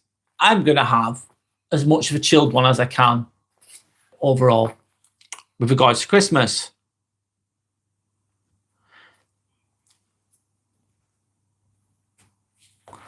So, if you're feeling, let me keep going, guys. I'm doing the best I can. So, Hibby saying, here in Zimbabwe, it's difficult to meet people who actually like to share depth. Sorry, I forgot to read your comment then. Yeah,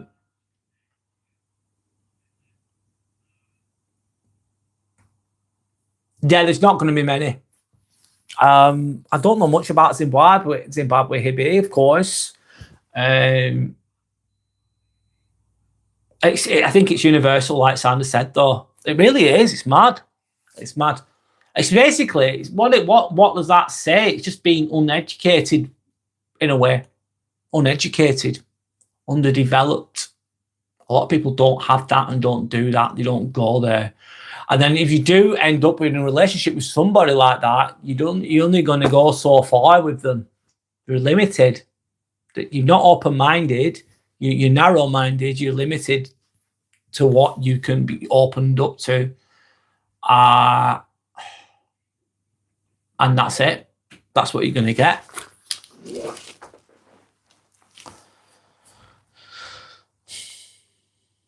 Anyway, I'm going to carry on the best I can. So you're feeling tired, overwhelmed, or feeling heavy during Christmas, it's okay. You're not weak. You're human. It's okay. Don't worry about it. Christmas doesn't have to be perfect.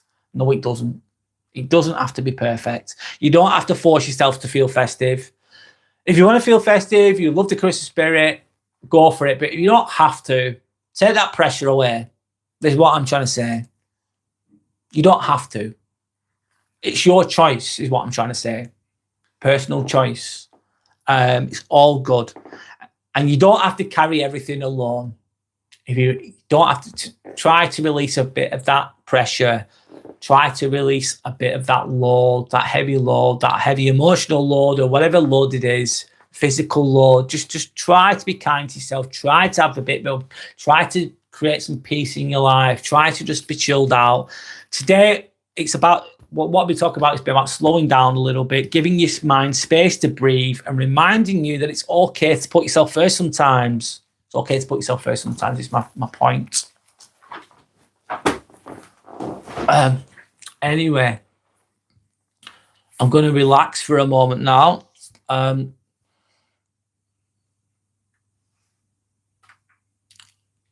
going to go to open chat for a little while.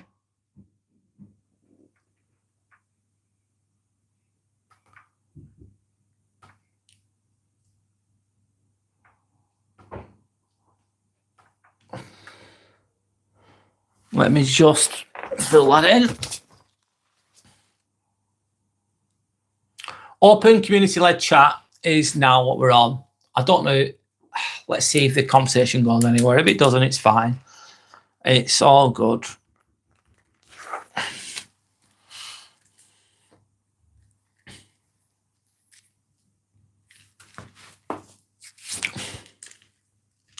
It can be difficult as well, I suppose. And going back to what Sanders just mentioned, with regards to like, if you do have depth, you do have emotional intelligence, and you're not around people that are like that, you can feel very alone, very misunderstood, and it can be difficult. It really can. It can be a challenge, let's say that much. So I get it. And then you just want to find someone that's like you, I suppose, and it can take a long, long time. It really can. It feels like it can take a long time. Sometimes it can feel impossible in relation to that.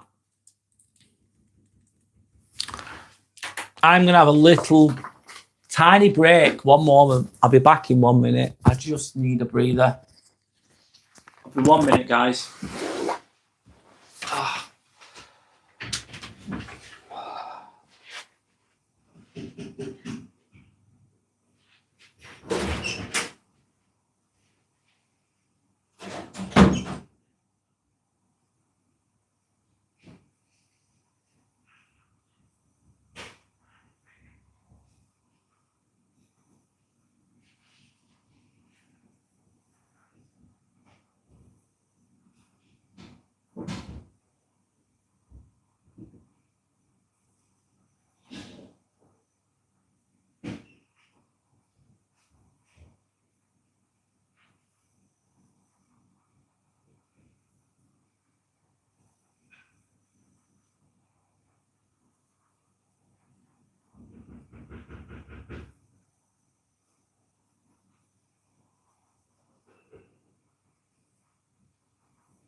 Okay, I'm back. Don't know if anyone's still there, but let me see. Sorry about that.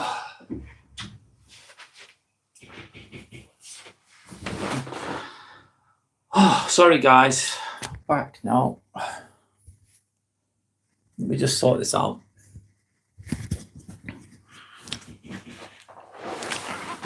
So yeah, I'm just going to a community-led chat now. I spoke about Christmas, etc., etc., the pressures that Christmas can bring. Now I'm just going to chill for a little bit, see where the chat goes. If it does go anywhere, if it doesn't, that's fine. Hi, Yorick, how are you doing? Good morning. Yeah, just a chilled one, mate. I'm doing just a relaxed. Just been talking about Christmas and the pressures of Christmas, etc., etc. I've come away from that now, and now I'm just going to the community chat. Really, how are you doing? How's your channel doing? Is the question. I've seen you've been using a bit of, let's say I've seen some of your content recently with regards to your rabbit change. I don't know, like changing into a robot or something on there, which is different. Zuki saying hello to Yorick. Is that a football jersey? No, it is sport. It's an Adidas t-shirt. It's nice. It's just like a brown t-shirt, basically, a beige t-shirt that I've got on. It's not a football. It's not a team jersey though.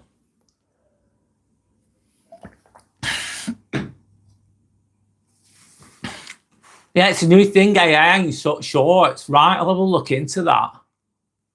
So you create the content and then it enhances it. That's crazy how AI is going, isn't it? Mad, absolutely mad. I know as well, Yorick, I don't know if you know about that. Obviously, not relation to yourself, by the way, but some content out there is completely AI, like completely, all of it. And they're saying YouTube's shutting down those channels, which is a good thing for creators, for genuine creators. Yeah, it's a cool thing to try out, by the way, Yorick. Absolutely. But that's your real content with a bit of AI in it. But some channels are completely AI, aren't they? All of it. And I'm not saying it can all be bad, but I think YouTube's been shutting down those channels. Not yours I'm on about, but the ones that are just AI, completely AI. I've seen somewhere that they're cracking down on it. Obviously, it's different if you're using the AI tool on the on YouTube. I think it's Gemini, isn't it? They use YouTube, the AI system, Gemini, I think it's called. Sanders saying hello to Yorick. Hope you're all okay. So now I'm just being in the present moment right now. It's Sunday. It's the 7th of December. It's the Christmas month or whatever. We're just chilling. All we need now is Mr. Gold, LOL. Yes, we do. Where is he? Where is he? He's not appeared today.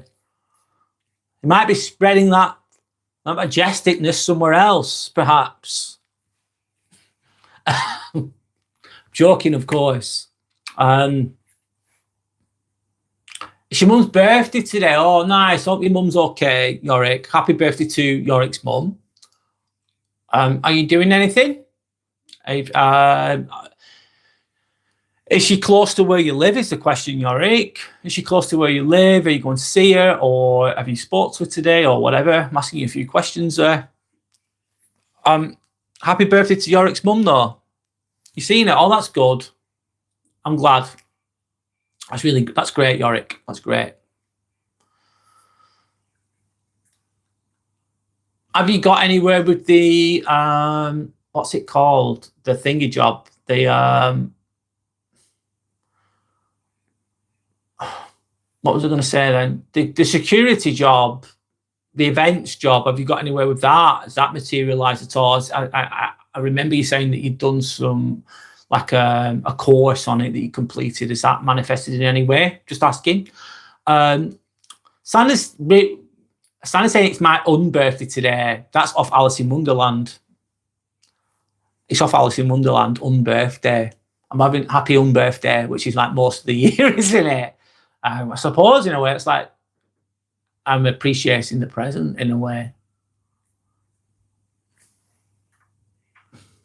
Oh, Yorick saying you bought pistachio birthday cake. Can't wait to try it out. What a great choice of cake that is. Pistachio cake. Yummy. Sounds great. Oh, that sounds really nice. Santa's agreeing she loves pistachio cakes. That does sound really tasty, man. You're making me jealous here, but it sounds great. It does sound delicious, Zuki. Absolutely. Absolutely. A little bit cold. Anyway, I'll keep going.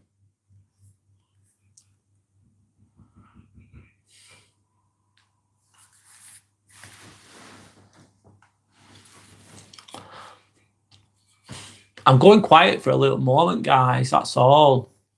Just relaxing, really. So Johnny's saying it's a healthier choice, so I thought they'd try something new. She made it fresh yesterday too. Oh, nice. She's made it herself. That sounds great, by the way. Lovely.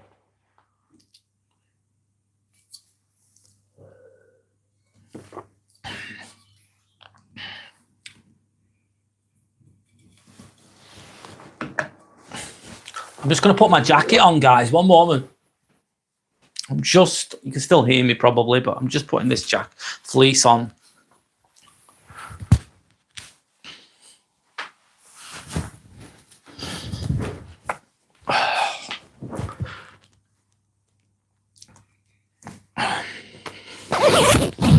Sorry, guys. That's it. It's all good. I've almost been doing this for a year now. Yeah, I've almost been doing this for a year. Lives, let's say. Not lives, but creating content. It's been an interesting journey. I never thought I'd actually do this. I'm basically a YouTuber in a fashion. Part-time one, let's say. Doesn't mean I'm a big YouTuber or a massive successful. In my own mind, it's been very successful. I've got 221 subscribers, which I'm really grateful for. It's been a slow growth process. I compare myself to some other people sometimes, and they grow so much faster than I do. But it's okay. There's a variety of reasons for that. It could be a lot of reasons for that, but it is what it is. But I'm creating content that I think's interesting. I do a lot of lives. I prefer doing the lives. It's something I've got to enjoy what I'm doing for me to keep going. If I didn't enjoy it, I wouldn't be doing it. I wouldn't last. So, and it's been an enjoyable process. I'm not giving up. I'm going to keep going. I'm going to try. I try to get better. It's hard sometimes though, because of my energy levels, and sometimes I feel great and sometimes I don't. So it's not always easy. I'd started on the 30th of December, and I made a short, and it was a cat. I was in Croatia at the time, believe it or not. 30th of December 2024, I was in Croatia then, and I made a video. And it had a cat on it with a mouse. It's a short. My first ever video I made. And I was amateur at it. I was just creating edited videos to begin with. I was just having a go. I was trying. And I was speaking. I remember speaking and I was thinking, oh my God, I'm so nervous and disjointed. I still am a bit disjointed now at times, but I'm a lot better than I was. I was scared of being on camera. Scared of even just looking at myself on camera was a big one. Hearing my own voice, I was like, do I really sound like that? It's a bit off-putting to begin with. A lot of people don't do things just because of those reasons, but I got used to speaking and I got used to my own voice, got used to watching myself on the screen, got used to it. Now I just turn up. A lot of the edited videos were a bit clunky and a bit odd and a bit not perfect, but you've got to dare to be shit, is what I'm trying to say. Doesn't matter what you're doing. If you're going to be new at it, if you're going to be new at something, guess what? You're likely to be a bit shit at it most of the time. And it's okay. Dare to be shit. You dare to be shit at something is what I like to say to myself. Helps you to just overcome the fear and be starting. Oh, it's 222. Amazing. Angel number. Thank you. That's amazing. Wow. it's mad how the algorithm works, etc., etc. It's interesting, the whole YouTube thing. I will become monetized at some point. My watch hours are 1,100 and something. So my next aim is to have 500 subscribers and the 3,000 watch hours, and that gets you to the first level of monetization, basically meaning that you can, you know, ideally I get paid for the adverts and stuff like that. Of course you want to get paid for this, but to be honest, when you're creating content to begin with, some people think, oh, I'm going to create 1 video or 2 videos, it's going to blow up, I'm going to become an internet sensation over 2 videos. It's possible, but it's very, very, very, very, very unlikely, really unlikely. I used to think, oh, these YouTubers, I'm going to work and they've got it easy. No, it's not easy. Most people don't get any money out of it. I put a lot of money into it, really, paying for this microphone, paying for the ring light, which is shining a light on my face right now, paying for these editing systems, etc., etc. This is not always me, I'm just explaining it, really. Anyway, I'll carry on. I'm going off on a tangent. It's a free-flowing conversation right now, though. There's no structure to there's structure to what I'm saying, but I'm going with the flow. Brad's channel anniversary coming up. Woohoo! Oh, thanks, Sandy. Yeah, it is on 30th of December. I've actually been consistent. I've not stopped creating every single week, at least one, at the very least one. But obviously, more often than not, it's like 2, 3, 4 videos every single week. And working full time. So I'm giving myself a pat on the back there. 222 subscribers, actually, Brad. Lovely. I've got another one. Thank you to anyone that subscribed. I really appreciate it. It means a lot. Thank you. It really helps the channel. So thanks. Yorick saying, yes, 222, maybe lucky angel number. Yes, I do believe in angel numbers. I see them every day. Nearly every day I see them. Sandra's saying, yes, Yorick, my thoughts exactly. Zuki saying, oh, your channel anniversary is on my birthday then. So your birthday's on 30th of December. Nice, Zuki. Ah, nice. I'll try and do something on that day. Let me see what I'm doing. I need to check my work schedule. I'll have a look at that. I'll look into that, should I say. Yeah, my channel's anniversary is on the same day as your birthday. Cool.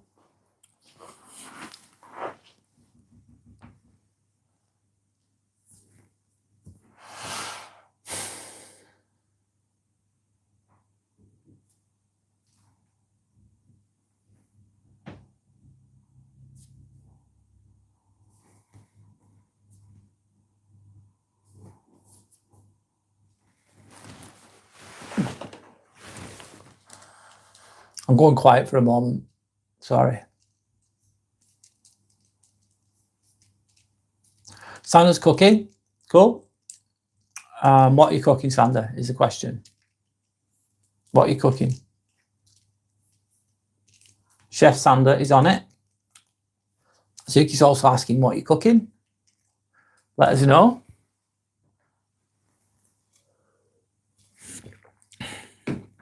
I've recently bought, changing topic a little bit, it's a Ninja. If you heard of the brand Ninja, which I'm sure you already know, they make kitchen appliances, don't they, basically?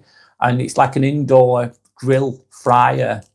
What we found is I live in a carnivore diet, and I'm cooking in the apartment, and frying means it really smells. So we open the windows to get fresh air in. But it's cold, so it's a bit, and it smells for quite a long time when you fry food, as I'm sure you've maybe experienced before in your life. And we bought this Ninja grill 5-in-1 thing, like slow cooker and other things in there, but it takes away a lot of the smell. It does. It gets away with a lot of the smell. So I've just bought that. It's arriving today. And while living on a carnivore diet, I'm going to be cooking a lot of meats, of course. So I want to alleviate the smell. Poo Bum 900. Sorry, that's a funny name. My name's Brad, by the way. Poo Bum. What am I drinking? Water, mate. I'm drinking water. Nothing exciting there, Poo Bum.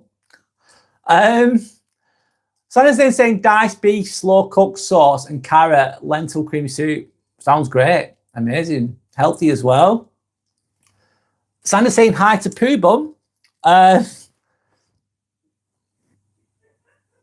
Santa's saying, Brad, poopy obsessed people are on this channel today. LOL. Oh, it's all good. It's fun. It's funny. It's fun. Pooh Bum, what's it called? Your character name is funny. It's made me laugh. Don't open the windows. You'll get bugs. Maybe in summer you will, depending where you are. I think it's good to open the windows, though, mate. Fresh air. Sandra's saying it's the Ninja Indoor Grill 5-in-1, Brad. That's the one. That's the one. It's coming today. It's to help with the smells that they cook the frying, really. That's the reason why I bought it. Jesus Supporter 3224. Hello, Jesus Supporter 324. My name's Brad. It's the Inspirational Ambivert channel. I usually talk about self-improvement, working on yourself, getting through life, basically. This is an open chat at the moment. I'm just relaxing, going with the flow of going with the comments, Jesus Supporter 324. But thank you for joining us, and hello back to you. Sandra's asking Pooh Bum, God, I keep saying it. Sandy is asking Pooh Bum about the bugs, LOL. If you do have a Pooh Bum, don't you? You're going to attract the bugs, aren't you, with regards to the poo? Sorry. I'm talking rubbish here, sorry. Sandra's saying hi to Jesus Supporter. Oh, wow, 1 second. Are you excited for Christmas, Jesus Supporter? Sandra's asking. Good question. Jesus Supporter saying, I was in the live when you were in Croatia. Were you, Jesus Supporter? I didn't realise. Cool, that's great. What was I going to say then, Jesus Supporter?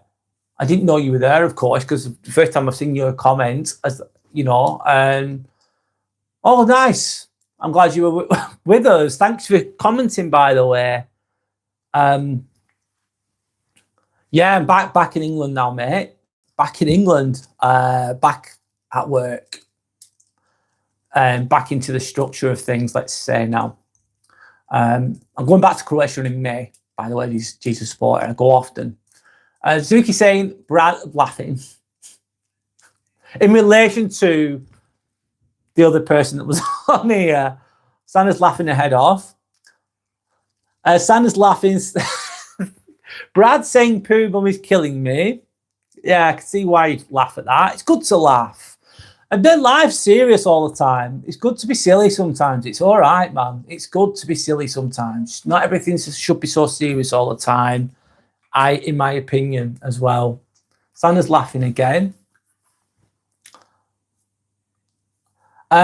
Jesus Supporter says, okay. No worries, Jesus Supporter. Good to have you with us. Thanks for commenting. Hope you're all right. Hope you're okay. Hope you're doing well. Pooh Bum 900 says, what do you do for work? I work. I'll ask you the question back as well. I keep saying this. I'll ask you the question back to you. What do you do? I work as a scrub nurse. And what's a scrub nurse? I work in I work in the hospital. I work for the NHS, National Health Service in England. I work for the hospital. I work in the theatre, operational theatre. Therefore, I help surgeons with doing knee replacements, shoulder replacements, different procedures. Basically, I work with instruments, the instruments that are used to do these operations in theatres. That's what I do. That's what my job is as a full-time. I'm a full-time scrub nurse. I work a lot of hours, but I also do this in my free time. This is like my hobby stroke business. This is my little thing. This is my little passion project. Let's say that. What do you do for a job is the question. If you don't mind answering, that's fine. Good to have you with us, by the way. Jesus Sport saying, I'm getting an elf on the shelf. All right, cool. Elf on the shelf. Is it like a figurine like this one that I've got in the background with Father Christmas? And that's cool. Great. And where are you going to get it from is the question, if you don't mind me asking. Santa's saying Jesus Supporter. Oh, that's nice. Nice, yeah, of course. I didn't realise that you'd seen me in Croatia either, because I've not seen your comments before, if I'm honest. Or forgive me if I've forgotten. If you have commented and I've forgotten, forgive me if I've done that.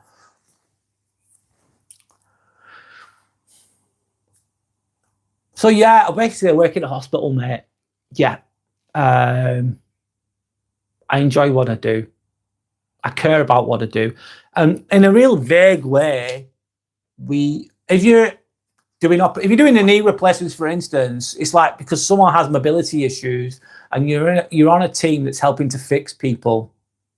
And a lot of the thing with surgeries, most of the time, you're making people's lives a little bit better. You give them a better quality of life, let's say that. Obviously, when you're doing operations, there's no guarantee, is there? But majority of the time, you're helping to fix people, and you're part of a team that's helping to fix people. So I enjoy what I do. Yes. Does it have meaning? Yes.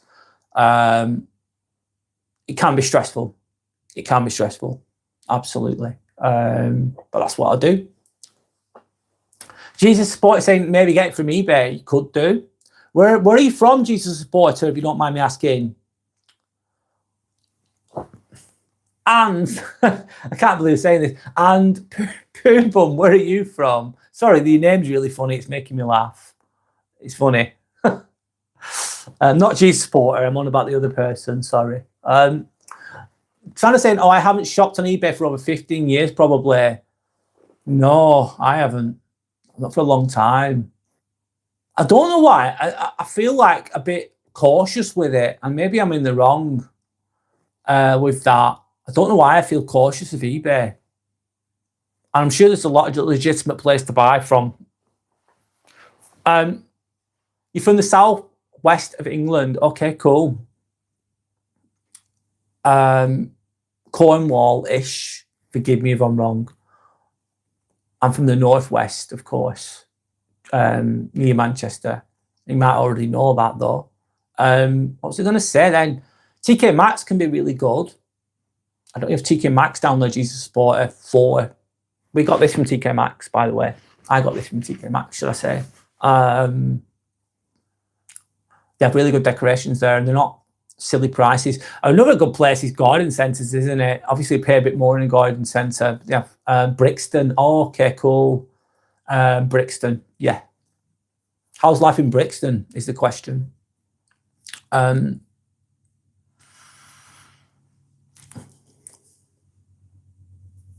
Sanders just slavering at TK Maxx. He's actually salivating over TK Maxx on here. Zuki saying TK Maxx has great homeware. Yeah, it's just Home Sense as well, isn't there? Home Sense and TK Maxx are the same company. They have really, really good Christmas decorations, and they cost a little bit of money, don't get me wrong, but they're not ridiculously priced compared to a garden centre, for example. Sanders asking, well, what's life like there, Jesus Supporter? What's life like in Brixton? Jesus Supporter 324 is asking, it's fun. Are you in a good place then, by the sounds of it? Zuki saying, and everything else, Zuki, LOL, I could live my happy life in TK Maxx. Could you work there? Maybe get a job there and just live there all day, get all the best stuff. I suppose all your wage would be gone though, wouldn't it? I'm assuming if you work there, because you'd be around all those things all the time. But you'd be able to get really good items, wouldn't you? Because you see imagine you work in the warehouse at TK Maxx, or when the delivery comes at the store for TK Maxx.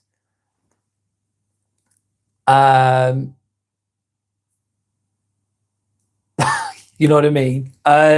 You could look at all the good things and stash them and buy them, I suppose. So honestly, say they should just make up a bed for me there and I'll live there. Just live in TK Maxx. Would the novelty wear off? Is the question. And BRB. I'm really sorry, Jesus Supporter. I'm really, really sorry. Please educate me. What's BRB stand for? Forgive me. Zuki saying, haha, Sander. Yeah, I missed being near one, to be honest. Being close to one. Trying to say, nah, that's not the same, Brad. LOL. Working and shopping there hits differently. Yeah, but it's different than when you're working there. Absolutely. Because you'll be busy. They seem to work quite hard there as well. It's a very busy shop, isn't it? But you'll be constantly tidying up all the aisles and dealing with people, dealing with customers, the good, the bad, and the ugly, with regards to the customers, with regards to people. Santa's saying, Zuki, Brad just drives me to one. LOL. Yes, I do. Santa's saying, no, Brad, because we always need something new. Oh, of course we always need something new. LOL. Oh, I'll be right back. I'm being so dumb. Sorry, Jesus Supporter. No worries, man. Do what you need to do. It's all good. Zuki saying, I need here, Brad, what to drive you to TK Maxx. Of course. Sandra's saying, Zuki, yes, you do. I sincerely wish you find your Brad, Zuki. LOL. He's honestly the best person I've ever met. Oh, thanks, Sandra. That's very kind of you to say. You're amazing too, by the way. Of course. Of course. Anyway, I'll move on. Thank you. That's very nice. Zuki's saying people are so haphazard with throwing clothes all over in TK Maxx. Yeah, they are. You pick it up, throw it back, don't care.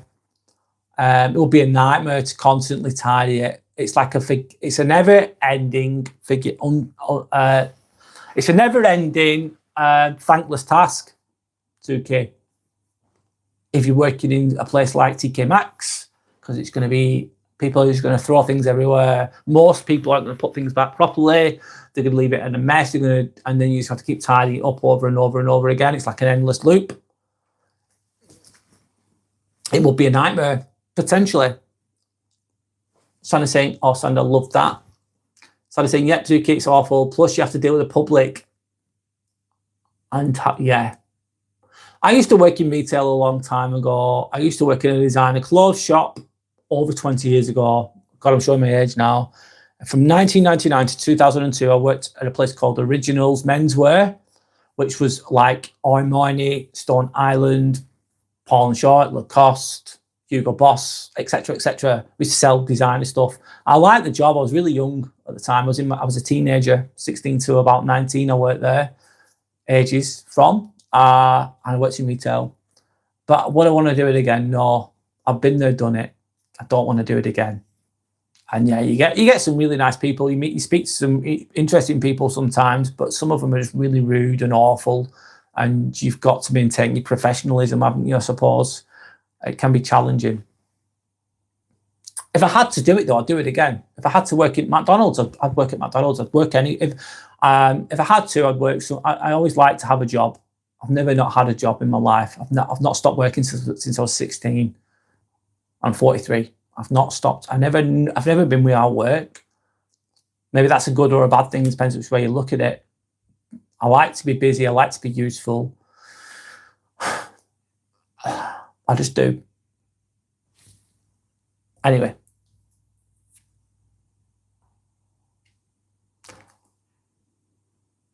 It's nice to go with the comments, guys. Thank you. It's nice to just go with the comments and see where the conversation goes. It's not led by me. It's led by you. Zig's saying, "Oh, Sandra, that love that." Anyway, I've already read that. Sender's sending love and respect back to Zuki and a nice hug. That's lovely. Zuki saying, "Oh, indeed, customer-facing jobs aren't my ideal situation." No, they're not. No, they're not. Not always. Sandra saying, "The public barf." I worked for M&S. Lots of people were nice, to be honest. Oh, that's good. A lot of people were nice, but the nasty ones were the worst. And some people, what they do, it's horrible, but this is what some people do. They'll go into a shop or a store, and they're just nasty, horrible people, and they're just offloading all the negativity onto others, and they'll just think that anyone who speaks to anyone that's working hard horribly is a bad, horrible person. Of course they are, and they just take out all the shit onto customer service workers. Let's say it's not nice, is it? It's part of life, though, I'm afraid. Part of it just is. Sandra's saying, "No, Zuki, same here. To be honest, that's That's why I do what I do, LOL. I like my customers asleep. Yeah, I work in theatre. Patients are asleep. It's limiting that time with people, I suppose. But you do miss the good ones sometimes with regards to what Sandra's just said. Zuki saying, yeah, my time in hospitality. I've worked in hospitality as well, Zuki. With being a bartender, waiter means I wouldn't want to do it again. Especially when there's alcohol involved as well, Zuki. If you're a bartender, I've worked at bar work's hard work, Zuki, I'm sure you know. I've done that too. When I was younger, especially. Would I want to do it again? No, I wouldn't. I don't want to do that again. Thank you. I don't want to do that. Why would you want to do that again? Worked hard to... Yeah. If I had to, though, I would. And I'd make the best of it. Sometimes you've got to use jobs as a stepping stone. Especially, you just use it as a stepping stone. You're just thinking, do you know what I'm going to get? It's easy to find a job when you've got one, isn't it? So they say. I think there's a lot of truth in that. And sometimes you just got to take what you can and make the best of it. But it's depends which way you look at it, I suppose.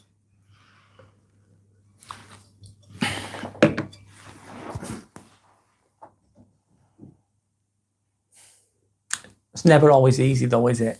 In my opinion. I'll keep going for a little bit longer. I'm going to go to 3 hours, I think, ish, and then I'll call it a day.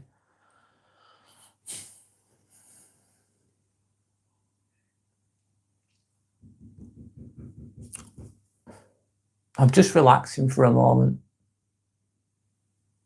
and being still. Let's say that.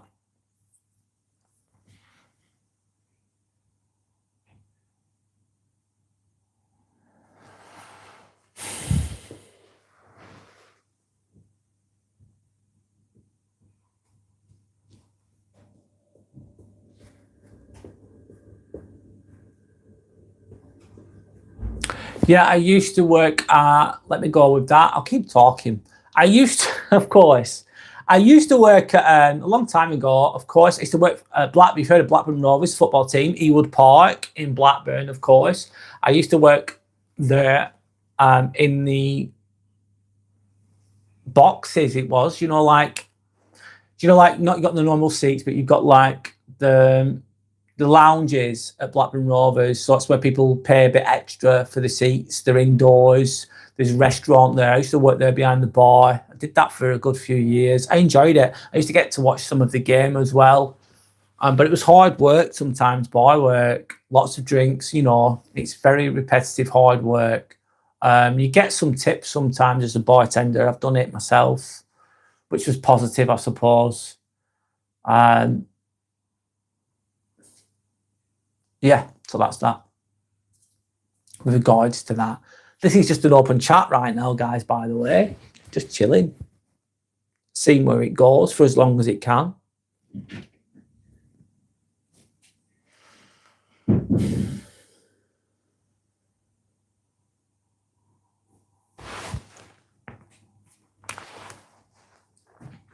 If anyone wants to, obviously my channel name is Inspirational Ambivert.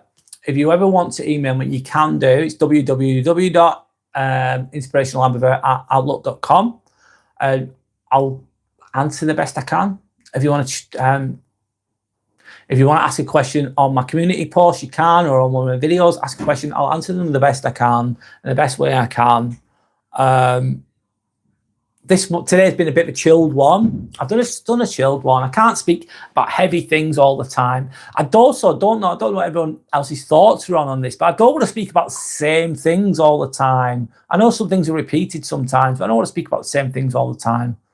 It gets a bit repetitive, doesn't it? Variety. And looking at things from different angles, I suppose.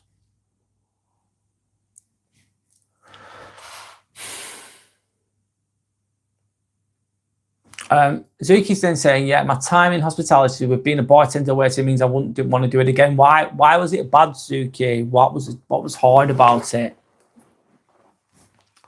Why didn't you like it? And who did you work for? I worked at Weatherspoons as well. God, I didn't work there for long, maybe a month, 5 weeks, let's say. I worked at Weatherspoons. Oh, that was really hard work. This was years ago, by the way. And obviously, what's Weatherspoons? Obviously, you know what Weatherspoons is. It's just a cheap place to eat and drink, isn't it? I fucking hated it. I remember, oh God, I did a long day there. I like started at like 7 or 8 in the morning. I worked until like 11 at night. And then I walked all the way home. I walked all the way home. Crazy. And it was miles, like 6 miles I walked home. I was absolutely knackered. Anyway.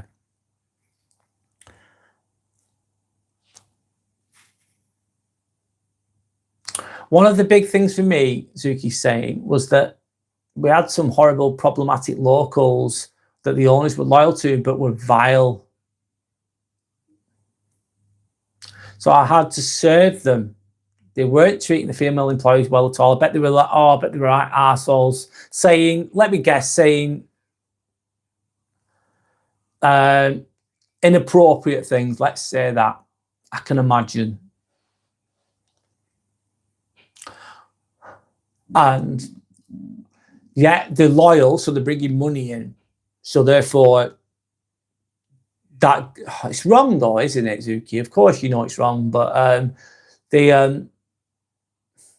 because they're loyal and they're regulars, they're allowed to get away with what they're getting away with because they're bringing money in. That's wrong, isn't it? It's horrible. There was an incident where one of the locals followed an employee into the back office and was being inappropriate, let's say that. After that, I gave them about 50% head on their beers, as it's all I could do to protest. What you basically charge them more for the drinks. And you're stuck in a rock and a hard place because the employer, your boss, let's say, who's paying you, is allowing that behavior because they're bringing money in. It's so wrong. That is so wrong. That's crossing boundaries way too far, as you know, Zuki. That's not all. By the way, Zuki, not all places would be like that. By the way, I think you obviously experienced a bad one there. And also, some people can be horrendous. Yeah, good for you, Zuki. Started charging them extra on the tab. Why not? Because that local and the family went there for generations. That sounds horrendous. That sounds like a local pub, doesn't it? To me. And also, when you've got alcohol involved and people are there every day, a lot of them are going to be alcoholics. I'm not saying all alcoholics are nasty people. Not true, because some of them would be nice people. They might be drinking every day. It's not healthy, don't get me wrong, but it doesn't mean they're a bad person. But some people who drink are just really vile. They're absolutely horrendous, some of them.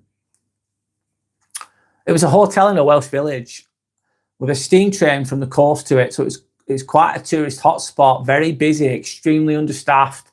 Extremely understaffed is a very common term.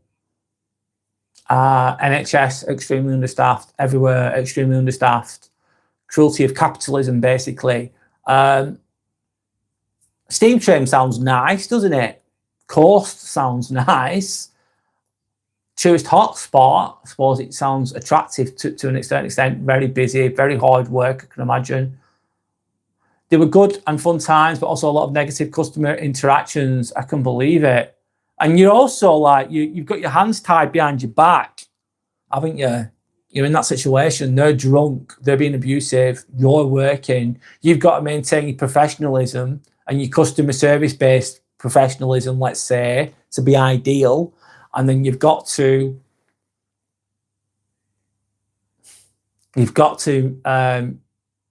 you're restricted with the boundaries you can put into place. You can't speak as openly as you'd like to. If someone's been really inappropriate with you, you'd love to say a lot of words to them, of course. It must be difficult under those circumstances. That's not fun. That's not an enjoyable place to be in. I used to work with autistic kids, Zuki. And some of these autistic kids, there's such a think autistic kid is so broad, like how these people present, autistic people, let's say, and some of the behaviours were really crazy and violent, and I had to deal with it. Mean, bit at, spat at, swore at, challenging as hell, dealing with mad situations that you couldn't get in many places. And it can be very challenging, and you've got to maintain professionalism. It's hard. You get that as a nurse as well. So one time, Zuki's saying, one time an employee accidentally spilled wine on someone, and their husband told them, "You are nothing, absolutely worthless and incapable." So dehumanizing. That's awful.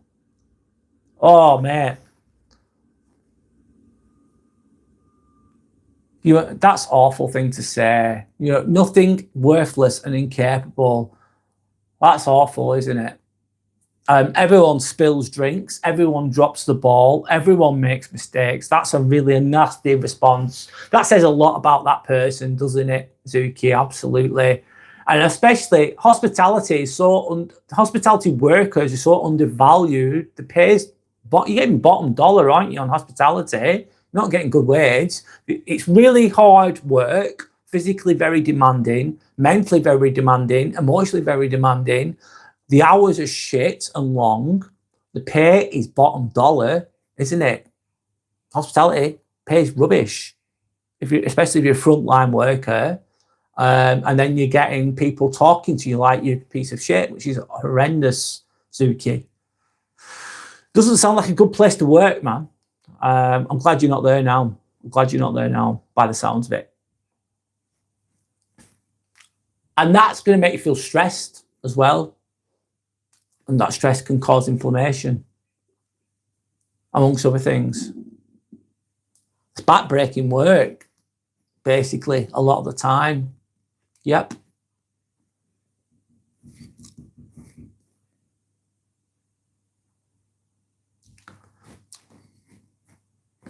I'm going to go for a few more minutes, guys, and I'm going to call it a day. I'm sorry I'm flagging a little bit. I think I need to eat. Go to this a moment. Thank you for being with me today, by the way. I don't know what content I'm going to create next. Let me think. I need to keep this going a little bit, don't I? Thank you for being here with me. You do matter, by the way. I'm just going to my notes a moment. Your peace matters. Maintain your peace the best you can. However you find that. Try and keep that in mind, how you're going to achieve that and what you're going to put in place to achieve that, your own inner peace. And I hope that the rest of December gives you moments of calm, not pressure. Yeah? Take care of yourself, recharge, and I'll see you soon. I'll go for a few more minutes. I'm going to make it to 3 hours. Why not? And then I'll call it a day.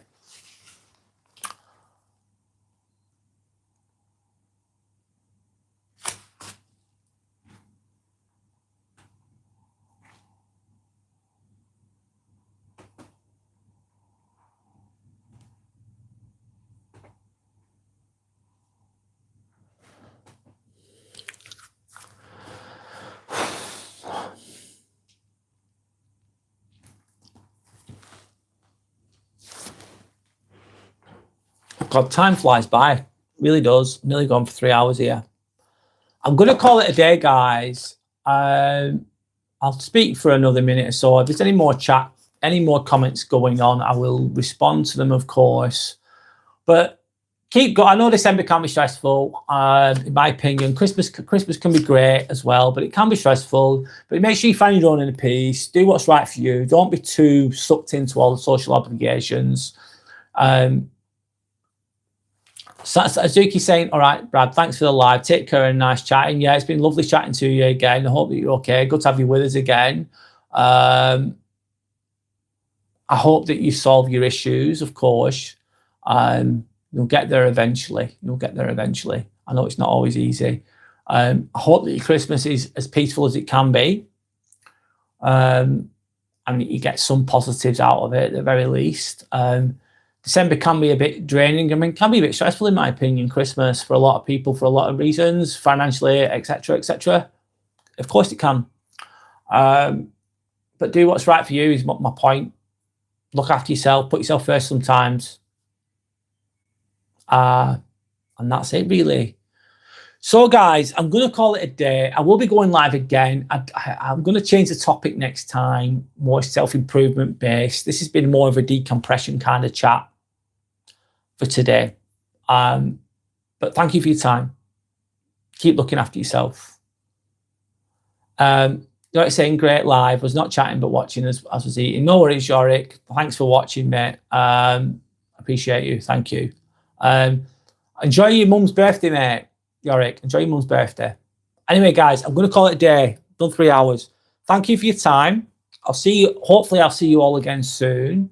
I'll be going live during the week at some point. Check out my channel. Check out the community section there. And I'll announce when I'm going to be going live next.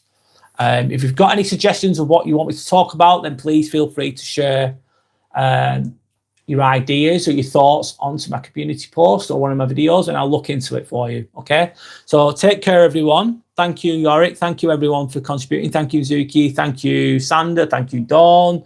Thank you, everyone that's contributed. Thank you for everyone that's watched. It's all good. Thanks for your time, and goodbye.